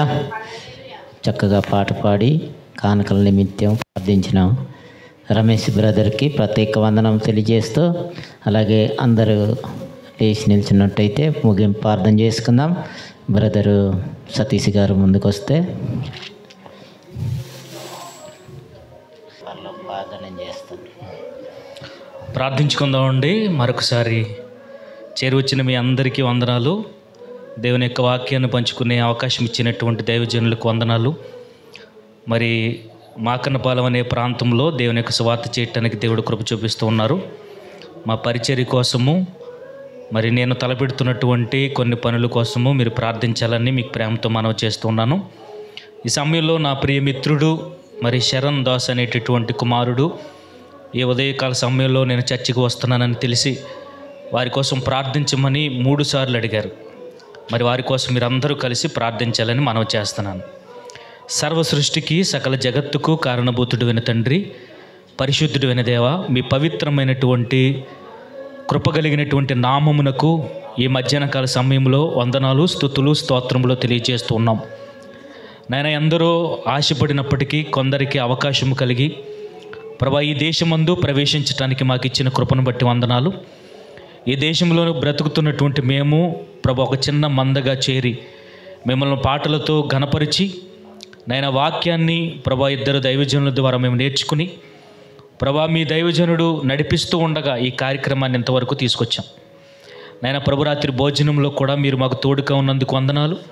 ఈ సమయంలో ప్రత్యేకించి ప్రభా ఈ సంఘాన్ని దీవించండి. నేను సంఘాన్ని నడిపిస్తున్నటువంటి సేవకులను ఆశీర్వదించి ప్రభా వారికి ఆరోగ్యాన్ని, బలాన్ని చేకూర్చమని వేడుకుంటున్నాను. నాయన కాళ్ళలో ఇబ్బంది కనిపిస్తూ ఉంది ప్రభా, మీ చిత్తమైతే కుమారుడి కాళ్లను ముట్టి స్వస్థపరిచి ఆరోగ్యం ఇచ్చి మీ కృపలో వర్ధిలింప చేయమని అర్థిస్తున్నాను. నాయన ప్రభా, మీ కుమారుడు నడిపిస్తున్నటువంటి సంఘాన్ని బహుగా ఆశీర్వదించి అనేక మంది ఆకర్షింపబడి నాయన ఇంకనూ ఎంతో అద్భుతముగాను ఎంతో ఉత్సాహముగాను ఈ ఆరాధన కార్యక్రమం జరుగుటకు వీలుగా అనేక మంది బిడ్డలను సహకారులుగా ప్రభా ఈ కుమారుడికి అనుగ్రహించమని, సత్యవాక్యాన్ని సరిగా ఉపదేశించేటటువంటి గొప్ప భాగ్యమును, జ్ఞానమును ప్రభా దైవజనులైనటువంటి సతీష్ గారికి మీరు అనుగ్రహించి కుమారుడు యొక్క శిరస్సుపై మీకు దక్షిణస్తం నుంచి వారికి ఇచ్చినటువంటి బిడ్డలను, కుటుంబాన్ని జ్ఞాపకం చేసుకోమని అర్థిస్తున్నాం. నేను సహకరిస్తున్నటువంటి ఈ సంఘ బిడ్డలందరినీ కూడా జ్ఞాపకం చేసుకోనండి ప్రభా. వారి యొక్క పేర్లు నాకైతే తెలియదు కానీ ప్రభా ప్రతి ఒక్క ముఖము మీరు ఎరిగి ఉన్నారు. ప్రతి ఒక్కరి హృదయము మీకు తెలుసు. ప్రతి ఒక్కరూ కూడా మీకు తెలిసిన వారు కనుక ప్రతి కుమారుడిపై, కుమార్తెపై మీకు దక్షిణస్తం నుంచండి తండ్రి. నాయన ఇది మొదలుకొని ప్రభా మళ్ళీ ఇలా చేరి మిమ్మల్ని ఆరాధించేంతవరకు కూడా నాయన బిడ్డలు మేము జరిగిస్తున్నటువంటి ప్రతి పనిలో మీరు తోడుగా ఉండి నాయన మమ్మల్ని సంరక్షించి ఏ అపాయమునకు, ఇబ్బందికి, సమస్యకు ప్రభా, అనారోగ్యానికి, ఏ విధమైనటువంటి ప్రభా అధికారుల కోపానికి ప్రభా ఏ బిడ్డ లోను కాకుండా తండ్రి నాయన మంచి దీవెనలతో ప్రతి ఒక్కరిని నింపండి నాయన. ఒకవేళ ప్రార్థిస్తున్నటువంటి బిడ్డలలో ప్రభా ఆర్థిక ఇబ్బందులుంటే, అప్పులతో ప్రభా ఇబ్బంది పడుతుంటే, అనారోగ్య సమస్యలుంటే, నాయన కుటుంబాల్లో మనశ్శాంతి లేకుండా ఉంటే, నాయన భర్త ఎడలు కానీ భార్య ఎడలు కానీ ప్రభా ఇబ్బందులు కలిగి ఉండుంటే ప్రతి విషయం కోసము మీకు వినతిని తెలియపరుస్తూ ఉండగా ప్రభువైన యేసుక్రీస్తు నామములో ప్రతి సమస్యకు ప్రభా ముగింపును పలకమని, ప్రతి సమస్యను ప్రభువైన యేసుక్రీస్తు నామములో వారి జీవితాల నుండి దూరం చేయమని అర్థిస్తూ ఉన్నాం. ఈ సమయంలో తండ్రి మరొకసారి నేను ఈ సంఘమును, దేశమును దీవించి మీ కృపలో ప్రతి ఒక్కరిని కూడా వర్ధిలింపచేసి సమస్త ఘనత, మహిమ, ప్రభావాలు మీరు ఆరోపించుకుంటారని క్రీస్తు యేసు వారి అతి పరిశుద్ధమైనటువంటి నామములో ఈ మనవులు సమర్పించి అర్థించి వేడుకొనిచున్నాము మా ప్రియ పరలోకపు తండ్రి. ఆమెన్. పరలోక ప్రార్థన చేసుకుందాం. పరలోకమందు మా తండ్రి, నీ నామం పరిశుద్ధపరునుగాక, నీ రాజ్యం వచ్చునుగాక, నీ చిత్తం పరలోకమందు నెరవేరినట్టు భూమి యందు నెరవేరునుగాక. నేడు మా అనుదిన ఆహారం మాకు దయచేయమని, మా ఎడల అపరాధం చేసిన వారిని మించిన ప్రకారం మా అపరాధం క్షమించమని, మమ్మల్ని కీడులోకి నాయన దుష్టుని తప్పించమని, రాజ్యము, శక్తి, మహిమ నిరంతరం నీవై ఉందుగాక అండి. ఆమేన్. తండ్రి, కుమార, పరిశుద్ధాత్మ అన్యోన్య సహవాసం సకల పరిశుద్ధులకు అయ్యా, ఈ దేశంలో ఉన్న సంఘాలకు, ఈ దేశానికి, మా ఇండి దేశానికి, సంఘంలో ఉన్న ప్రతి బిడ్డకును వారి కుటుంబాలకు అయ్యా ఎప్పుడు ఎల్లప్పుడూ తోడై ఉండునుగాక. ఆమేన్. హల్లెలూయా, హల్లెలూయా.